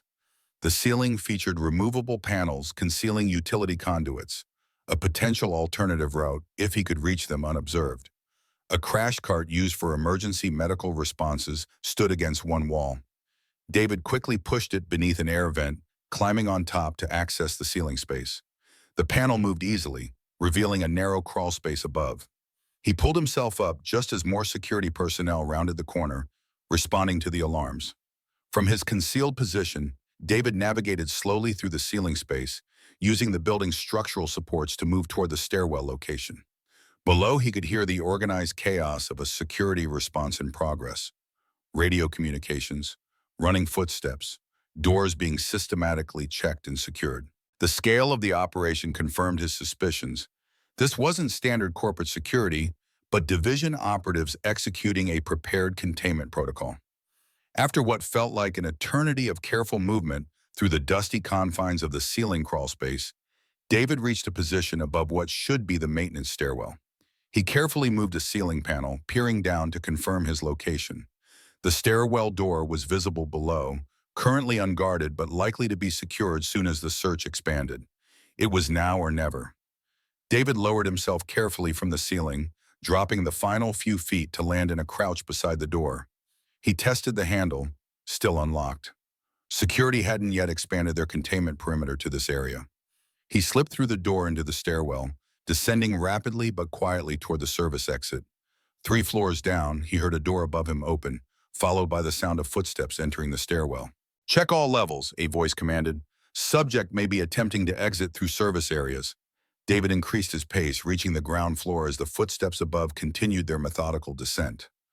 The service exit was just ahead, a plain metal door leading to the loading dock area. He pushed through the door, emerging into the fading evening light.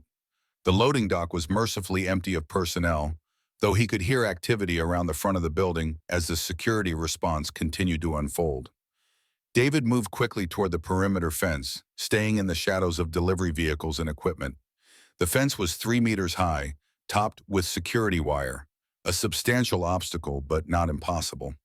Using a dumpster as a starting point, David scaled the fence with practiced efficiency, ignoring the bite of the security wire as it caught his clothing. He dropped to the other side, immediately moving toward the cover of nearby trees. Once concealed from immediate view, David paused to assess his situation. He had successfully escaped the Infiltrating compound, but Division would be mobilizing resources to track both him and Katherine. His phone would be compromised, his apartment watched, his known locations monitored. But Division had made a critical mistake in targeting Jason. They had assumed it would make David more cautious, more willing to cooperate out of fear for his son's safety. Instead, it had unleashed the full capacity of the security architect who had once been considered the best in the business. Division had created their own worst enemy, a man with nothing to lose, expert knowledge of their systems, and the cold determination of a father protecting his child. David discarded his phone after sending a final text to Dr. Winters. "Emergency at work. Please stay with Jason until I return." Then he moved purposefully toward the city, already formulating his next moves in the dangerous game that had become a personal war. Behind him, the Innovatech building pulsed with activity as Division's operatives expanded their search. But their quarry was already gone, carrying with him the knowledge and skills to dismantle their entire operation.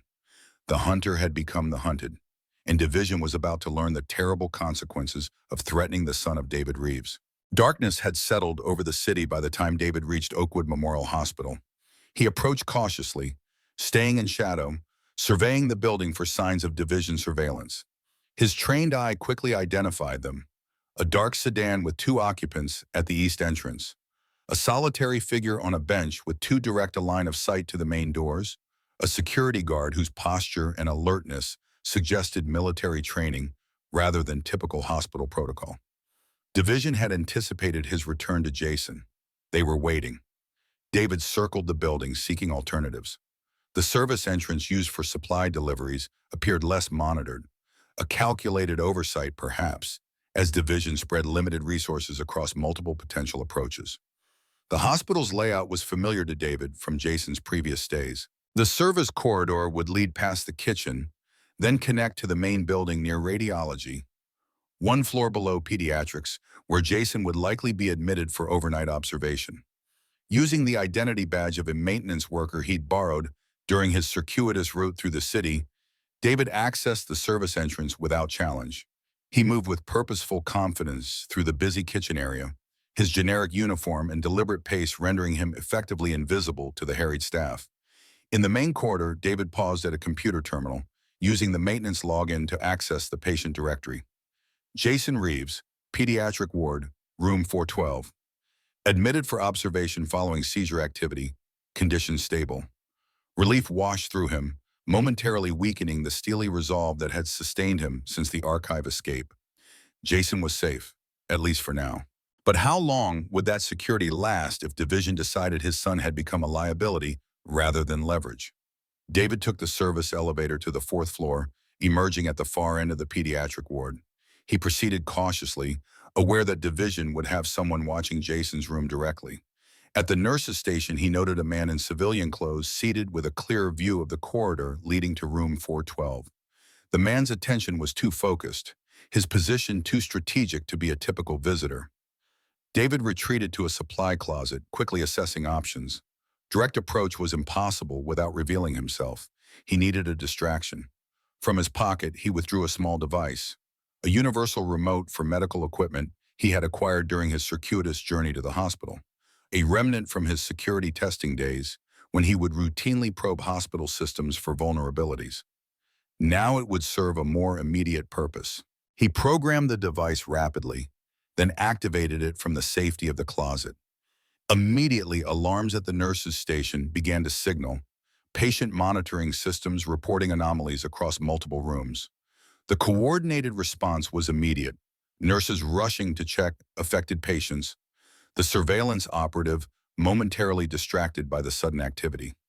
David slipped from the closet, moving against the flow of responding staff, reaching room 412 unnoticed in the controlled chaos. He entered quietly, closing the door behind him. Jason lay sleeping in the hospital bed, his small frame dwarfed by the equipment surrounding him. An IV delivered fluids to his arm, while monitors tracked his vital signs. His face, so often animated with curiosity and intelligence, was peaceful in sleep, though David noted the slight furrow between his brows, pain or anxiety penetrating even into unconsciousness. David moved to his son's bedside, gently taking his hand. Jason's eyes fluttered open, momentary confusion giving way to recognition and relief. "Dad," he whispered, his voice rough from sleep. "You came back." "Of course I did," David replied softly, squeezing Jason's hand. "How are you feeling, buddy?" Jason considered the question with his usual thoughtfulness. "Better.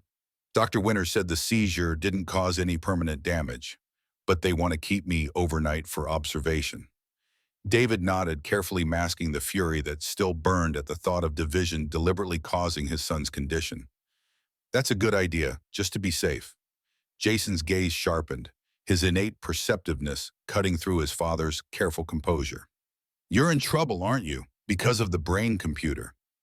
David hesitated, weighing truth against protection. Jason had always responded better to honesty, had always resented being sheltered from reality because of his age or condition. "Yes," David admitted finally. "Some people are using the technology in ways that could hurt others. I'm trying to stop them." Jason nodded, accepting this explanation with a maturity beyond his years. "Is that why that man has been sitting outside my room since I got here? The one pretending to be reading magazines but really watching my door?" David's estimation of Division's tactics immediately adjusted upward. They hadn't bothered concealing their surveillance from a 10-year-old boy, either sloppy or deliberately intimidating. Neither option improved his assessment of their ethical boundaries. "Probably," David acknowledged, "but you don't need to worry about him. I'm handling it." "With the brain computer lady? The real one, not the fake one who called me?" "Katherine is helping, yes," David confirmed, marveling at his son's ability to cut through complexity to the essential truth. "She wants to stop them too." Jason was quiet for a moment, processing this information. Then he reached under his pillow and withdrew a folded piece of paper, handing it to his father. "I drew this before the seizure happened," he said simply, "during science class. I think it might help." David unfolded the paper, revealing one of Jason's intricate diagrams. But unlike his usual designs for improved systems or inventions, this one depicted what appeared to be a neural interface schematic. The detail was remarkable, showing connection pathways and what seemed to be vulnerability points in the architecture. "Jason, how did you—" David began, unable to complete the question as implications cascaded through his mind. "I don't know," Jason replied honestly. "I just saw it in my head, like a picture that needed to come out. Is it important?"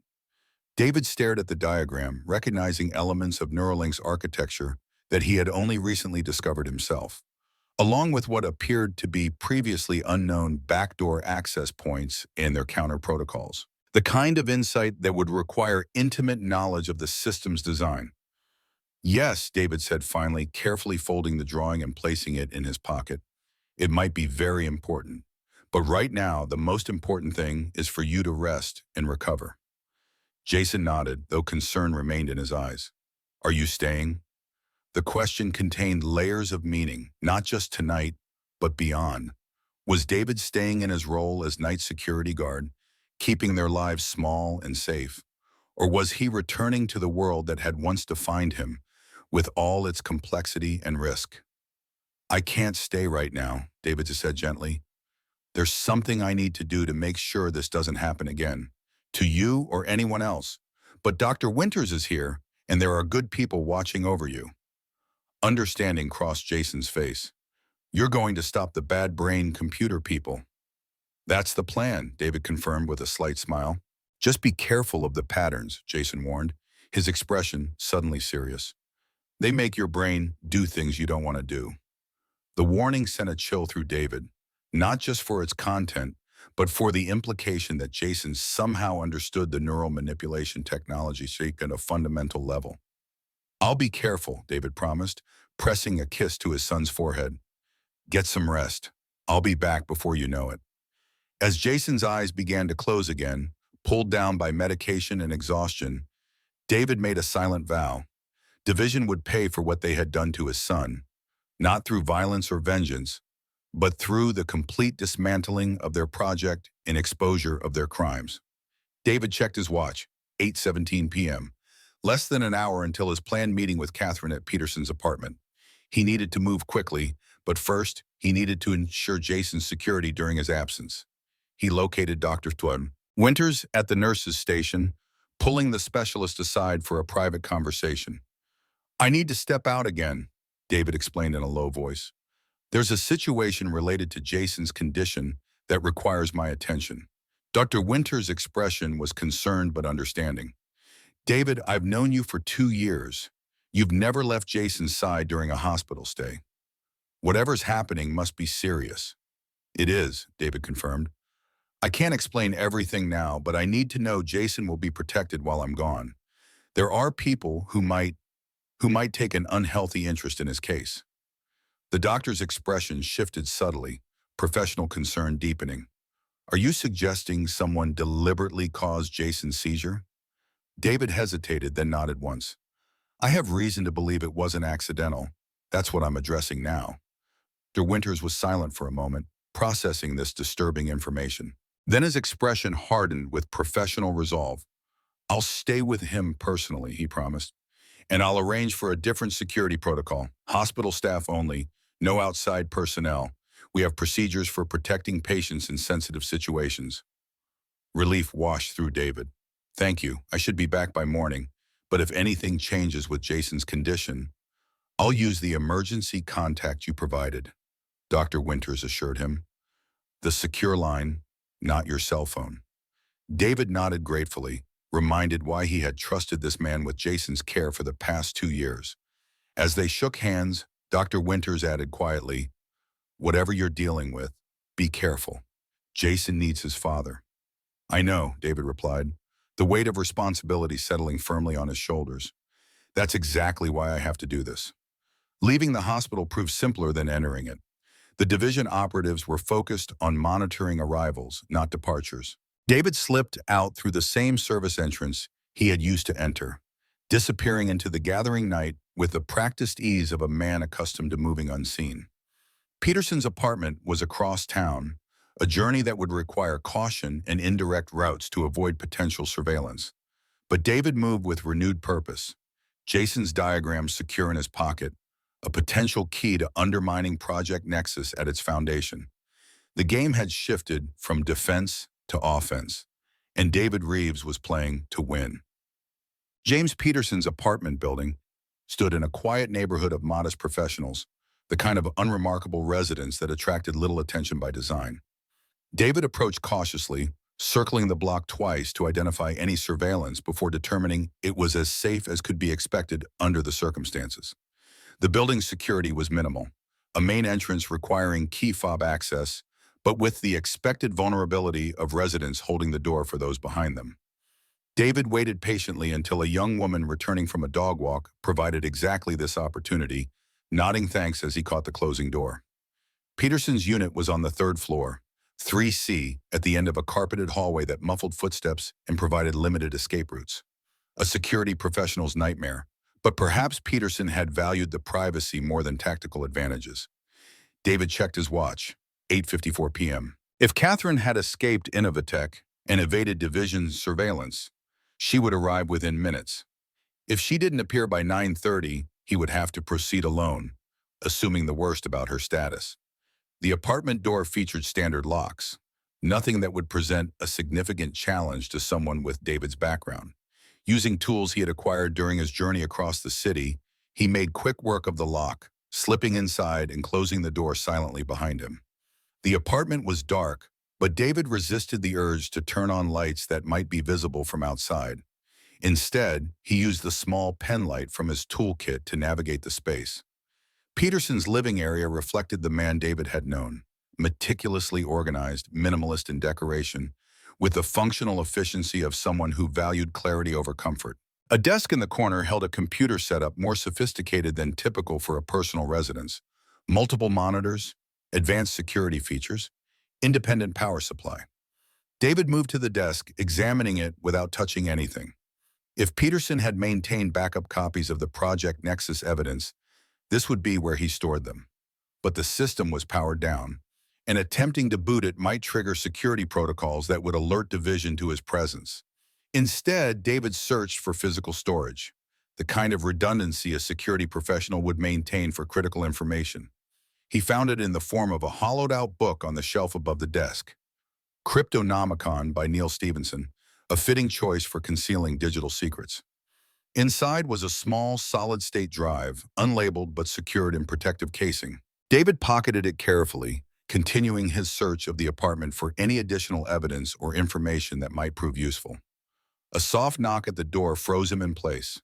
3 quick taps, pause, 2 more. The pattern he and Katherine had used during their security work at Innovatech.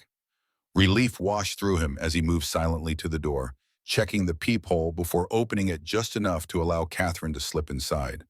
She entered quickly, her professional composure somewhat diminished by the events of the past hours. Her suit was wrinkled, her hair escaping its usual perfect arrangement, a small cut visible on her cheek, evidence of a less than smooth escape from Innovatech. "You made it," she said simply, genuine relief evident in her voice. "I wasn't sure you would." Division underestimated the motivation of a father protecting his son, David replied, securing the door behind her. "How did you get out?" "Service tunnels beneath the research building," Katherine explained, moving further into the apartment. "They connect to the original structure from before Innovatech expanded. Division hasn't fully mapped them yet." She looked around the darkened apartment, taking in the sparse furnishings and organized efficiency. "Peterson lived exactly as I expected," she observed, like a man prepared to disappear at a moment's notice. "Did you secure the evidence?" David asked, focusing on priorities. Katherine nodded, reaching into her jacket to withdraw the encrypted drive they had used at Innovatech. "Everything we managed to download before security arrived. Test protocols, implementation details, authorization chains. Enough to prove Division's illegal human experimentation." "And Jason," she added, her concern appearing genuine. "Is he all right?" "Stable," David replied, studying her expression carefully. "The seizure didn't cause permanent damage, according to DeWinters, but Division has the hospital under surveillance." Katherine's expression darkened. "Of course they do. They'll be monitoring all possible contact points now that we have the evidence. We need to move quickly to release it before they can contain the situation." "The evidence won't be enough," David said, withdrawing Jason's diagram from his pocket. "We need to do more than expose what they've done. We need to render the technology itself non-viable." He unfolded the drawing, placing it on Peterson's desk where they could both examine it. Katherine leaned forward, confusion evident in her expression as she studied the intricate schematic. "What is this? It looks like elements of Neuralink's architecture, but with modifications I've never seen." "Jason drew it," David said quietly. "Today, before the seizure. He said he just saw it in his head." Katherine looked up sharply, the implications registering immediately. "That's impossible. He couldn't have knowledge of these systems unless the neural stimulation division used on him created some kind of unintended connection," David finished. "They may have given him insight into the very system they used to attack him." Katherine turned back to the diagram, professional interest overriding her initial shock. "These appear to be counterprotocols, methods for identifying and neutralizing the neural influence pathways without disrupting the interface itself." "Exactly," David confirmed. "If we can implement these modifications to the Neuralink architecture before launch, we not only expose Division's actions, but make their neural manipulation technology functionally useless." Katherine straightened, decision crystallizing in her expression. "We need access to Innovatech's development servers, not just the documentation we retrieved, but the actual Neuralink codebase, which is impossible now that Division knows we've accessed restricted files," David pointed out. "The entire system will be locked down, security doubled." "Not entirely impossible," Katherine replied, a hint of her strategic mind emerging through the fatigue. There's a development backup maintained off-site. Disaster recovery protocol. Only 3 people have access. Me as CEO, Scott Palmer as COO, and Dr. Chen as lead architect. And Division will be monitoring all 3 access points, David noted. 2 of them, Katherine corrected. They'll be watching my credentials and Palmer's. But Chen's access might still be viable if used from an unexpected location. David considered this. You still have her authentication credentials? Katherine nodded. And more importantly, I know the physical location of the backup server. It's not in a traditional data center. It's in a converted warehouse owned by a separate shell company, technically unconnected to Innovatech. A legitimate security measure or Division's private facility? David asked skeptically. Originally legitimate, Katherine explained, established before Division's involvement as protection against corporate espionage. They've likely co-opted it now, but the original security systems remain independent from Innovatech's main network. David processed this information, calculating risks and probabilities with the precision that had once made him a top security architect. If we can access the development backup, implement Jason's counterprotocols, and push the changes to the production environment, we could effectively neutralize the neural influence capability before the Neuralink launch, Katherine finished, while simultaneously releasing the evidence of Division's illegal experimentation to regulatory authorities and selected media outlets. The plan was audacious, technically complex, and incredibly dangerous, but it represented their best chance of not just exposing Project Nexus, but rendering its core technology harmless. We'll need specialized equipment, David said, shifting to implementation mode, and a secure way to transmit the evidence if we're compromised during the attempt. Katherine moved to Peterson's desk, examining the computer setup with professional appreciation. James would have had what we need. He was always prepared for contingencies. As she spoke, David noticed something he had missed in his initial search. A small safe concealed behind a removable panel beneath the desk. The kind of hiding place only another security professional would think to check. "Help me with this," he said, kneeling to access the panel. Together, they removed the covering, revealing a biometric safe with both fingerprint and retinal scanning requirements. Peterson's security protocols were always comprehensive, Katherine observed. We won't be able to bypass this without his biometrics. David studied the safe thoughtfully. Maybe we don't need to bypass it. Peterson was methodical, but he also believed in contingencies. If this safe contains critical materials, he would have established emergency access for a trusted party. You think he trusted you with access to his secure safe? Katherine asked skeptically. Not me specifically, David replied, leaning closer to examine the biometric scanner. But Peterson and I established mutual contingency protocols during our work at Datrix, standard procedure for security architects working on classified projects. He positioned his right thumb on the scanner, then leaned forward for the retinal scan, murmuring under his breath, "Emergency Protocol Delta 97 Alpha." For a moment, nothing happened. Then the scanner emitted a soft tone, and the safe clicked open. "Voice print confirmation with embedded passphrase," David explained, responding to Katherine's surprised expression. "Combined with approximate biometric matching, not looking for exact matches, but confirming I'm human and speaking the correct phrase." "Impressive," Katherine acknowledged as David opened the safe. Inside were exactly the resources they needed: specialized hacking equipment, secure communication devices, and most critically, detailed schematics of the off-site backup facility Katherine had mentioned. "Peterson was investigating Division's operations more thoroughly than I realized," Katherine said, examining the facility schematics. "These include security patrol schedules, access points, camera positions, everything we need to infiltrate the backup server location." "He was building a case," David observed, sorting through the equipment, gathering evidence systematically, preparing for precisely the situation we're in now. As they organized the materials, a small envelope caught David's attention, hand-labeled simply, "David, if necessary." He opened it to find a handwritten note from Peterson. "David, if you're reading this, I've likely been eliminated by Division. The Project Nexus neural manipulation technology is more advanced than either of us initially realized.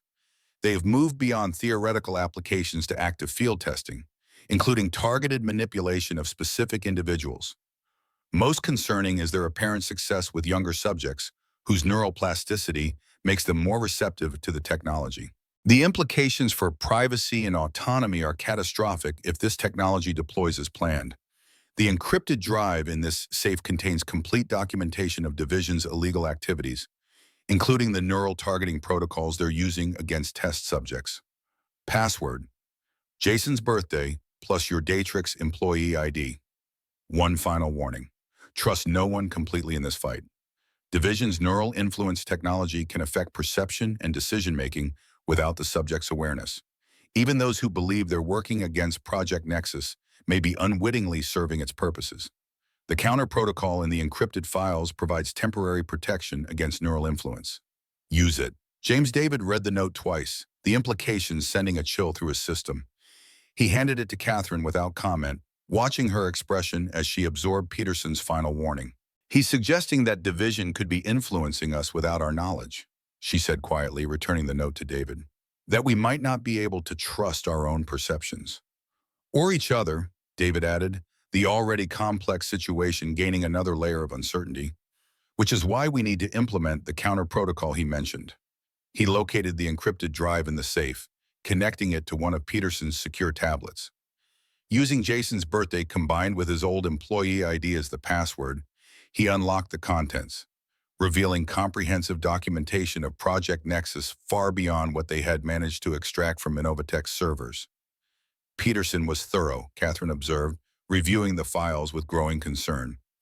"This goes higher than I realized. Division isn't just a rogue government project. It has authorization from senior intelligence officials and private sector partners." David focused on locating the counter-protocol Peterson had mentioned in his note. He found it in a subfolder labeled Emergency Measures, a surprisingly simple application designed to generate specific visual and auditory patterns that disrupted the neural influence pathways.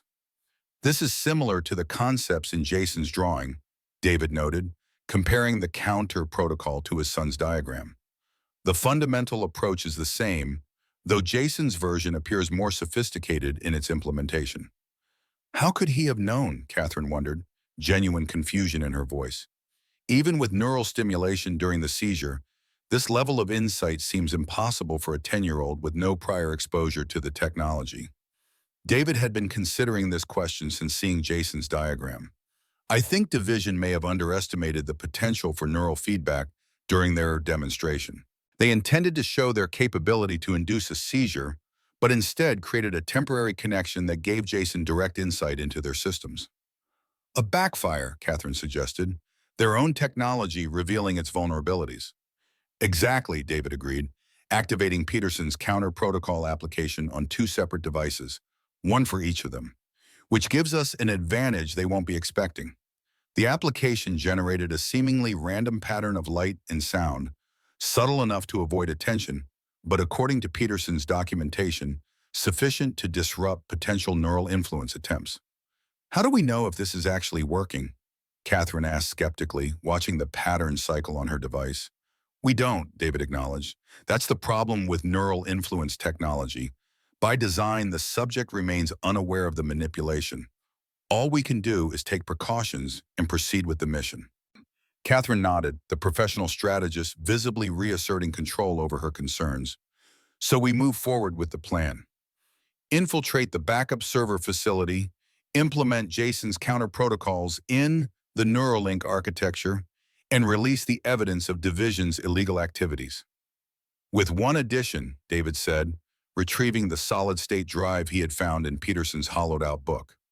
"We need to ensure the evidence reaches the right authorities even if we're captured or killed."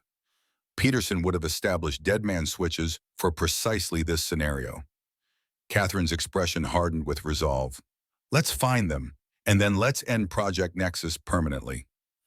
As they worked through Peterson's contingency protocols, setting up automated evidence releases that would trigger if they failed to check in at specified intervals, David found himself studying Katherine with renewed uncertainty. Peterson's warning about neural influence made trust impossible, even as their mission required coordinated action.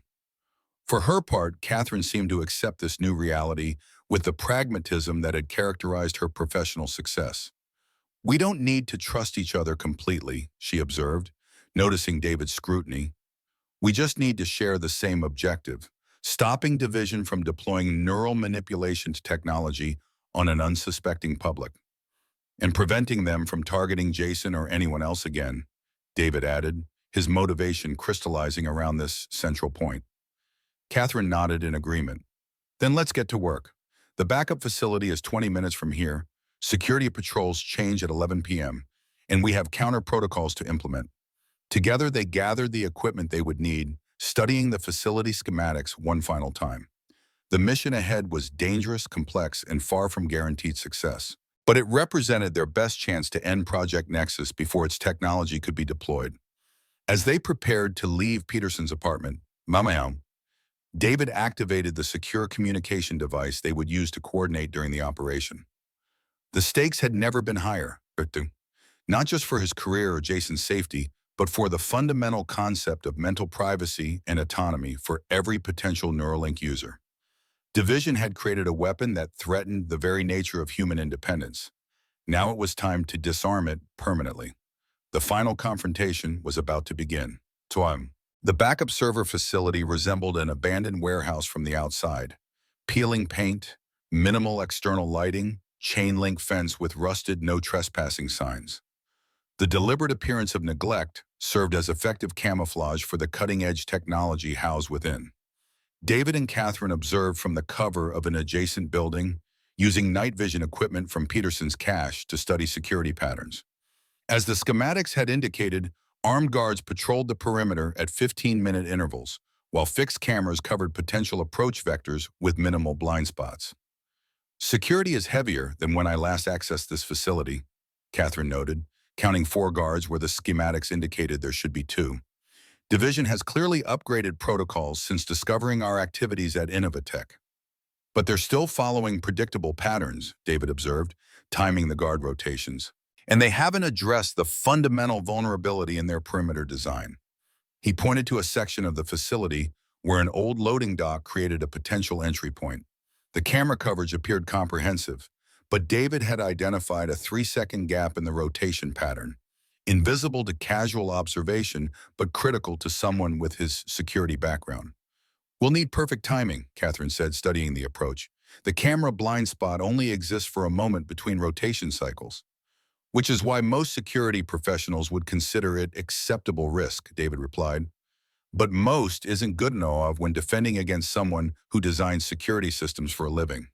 They waited for the guard patrol to complete another cycle, confirming the timing remained consistent. Then, equipment secured and counter-protocol devices active, they moved toward the facility with the coordinated efficiency of professionals executing a carefully planned operation.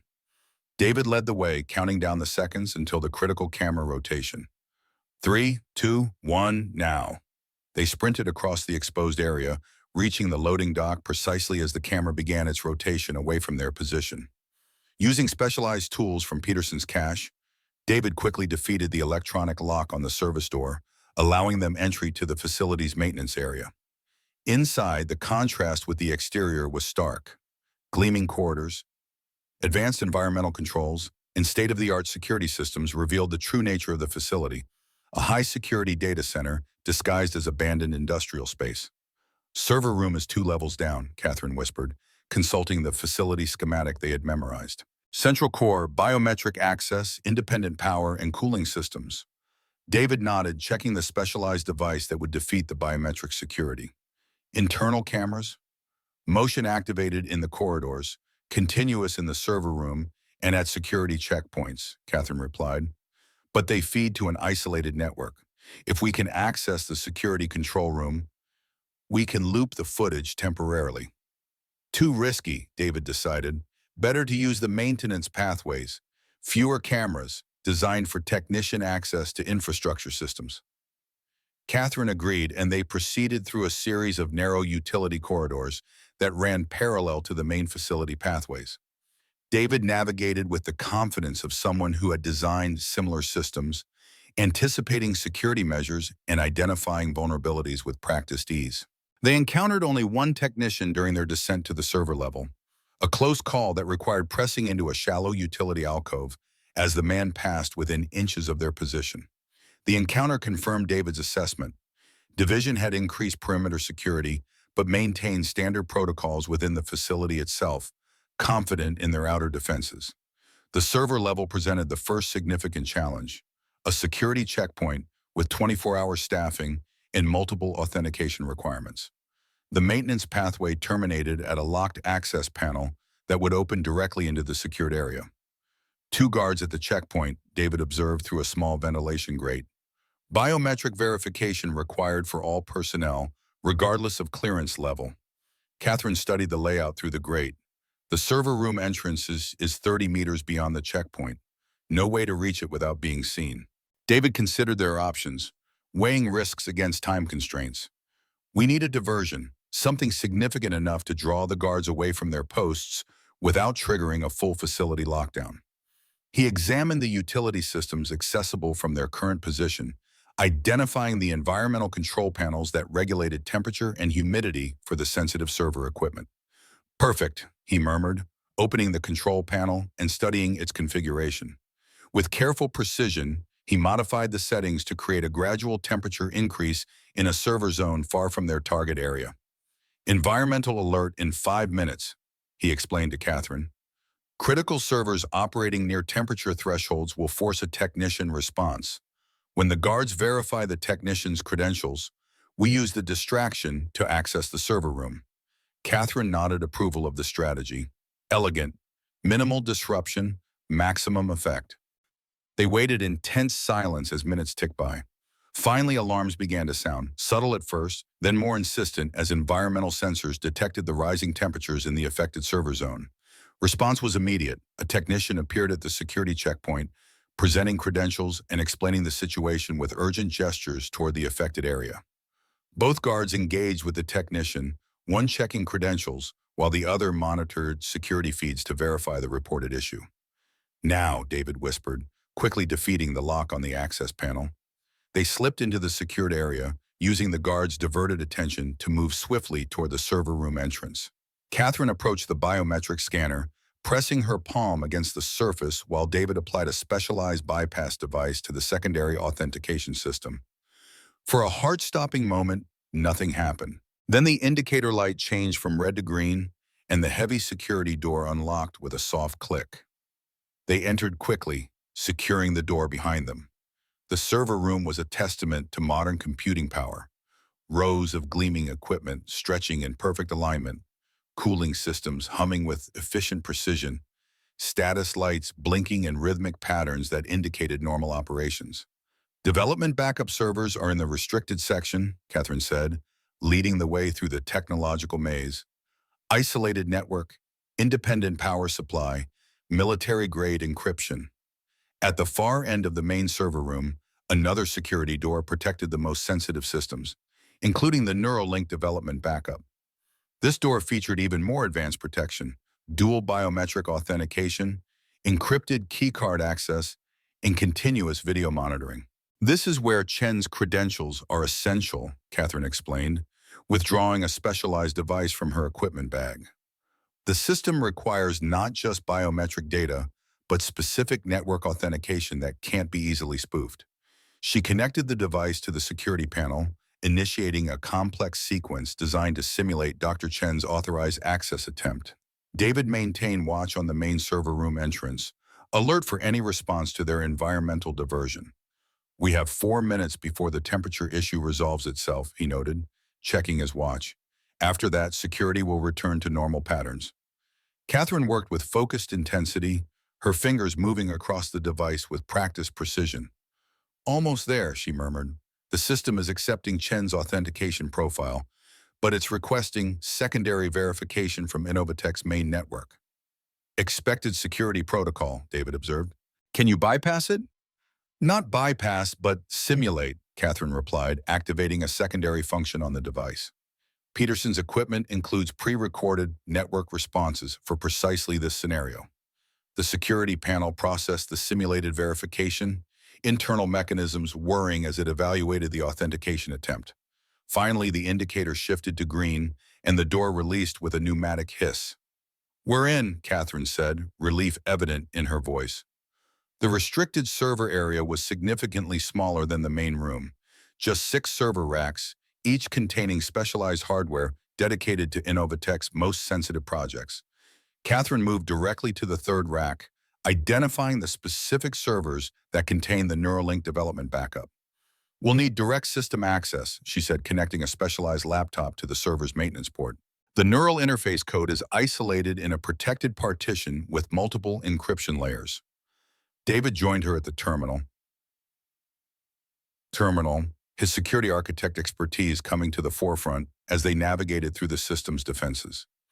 Using a combination of Chen's access credentials and specialized decryption tools, they gradually gained access to the protected Neuralink architecture.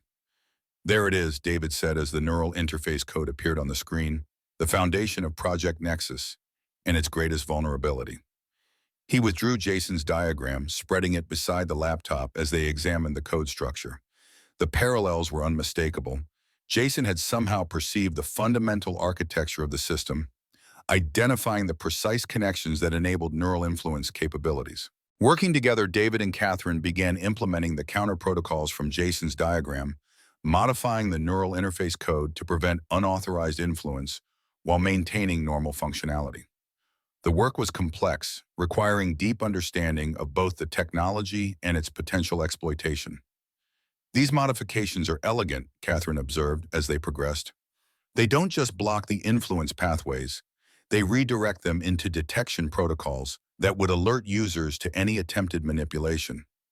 "Jason has always had an intuitive understanding of systems," David replied, pride momentarily overriding the tension of their situation. "He sees patterns where others see complexity." As they worked, David's trained senses detected a subtle change in the facility's background noise, a shift in the environmental systems that suggested the temperature diversion had been resolved. Their window of opportunity was closing. "Security will be returning to standard patterns," he warned Katherine. "We need to complete the implementation and initiate the update sequence within the next 3 minutes." Katherine nodded, fingers moving faster across the keyboard as they finalized the critical modifications. "Almost there.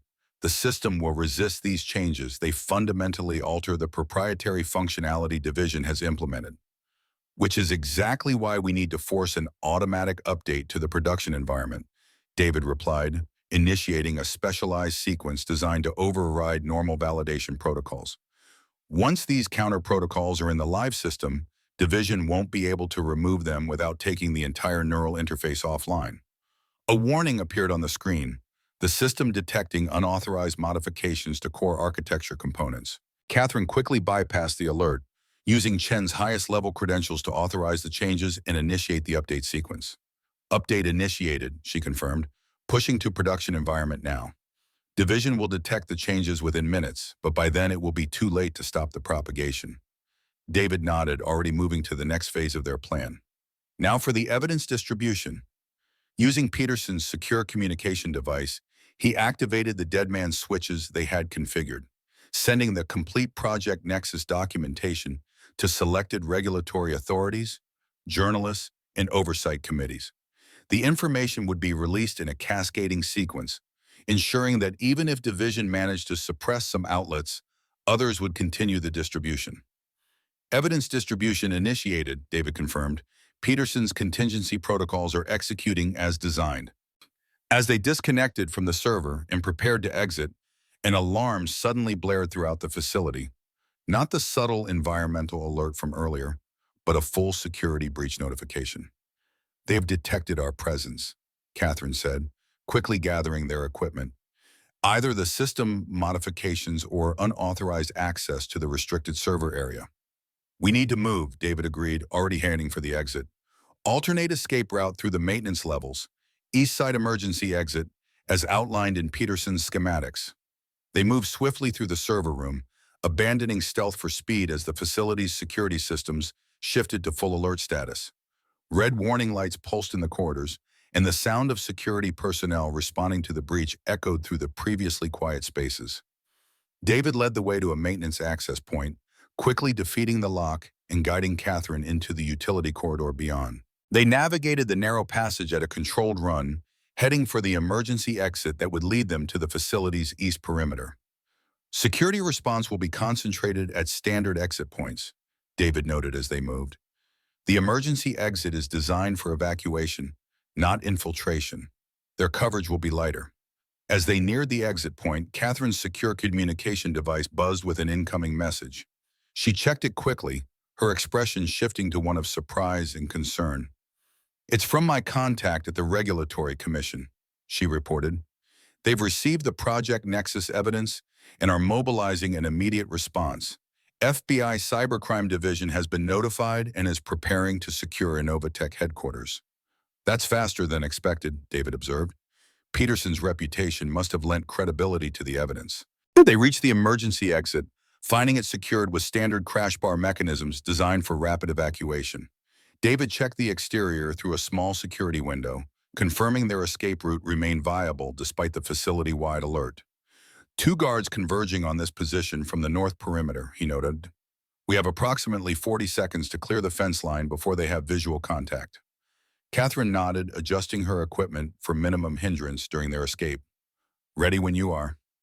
David pushed the crash bar, triggering the emergency exit alarm, but gaining them access to the exterior of the facility. They moved at a sprint toward the perimeter fence, using shadows and equipment cabinets for minimal cover as they crossed the exposed ground. The fence presented the final obstacle, 3 meters high with security wire at the top. David quickly deployed a specialized tool from their equipment, creating a temporary gap in the barrier large enough for them to pass through. "You first," he instructed Katherine, keeping watch on the approaching guards.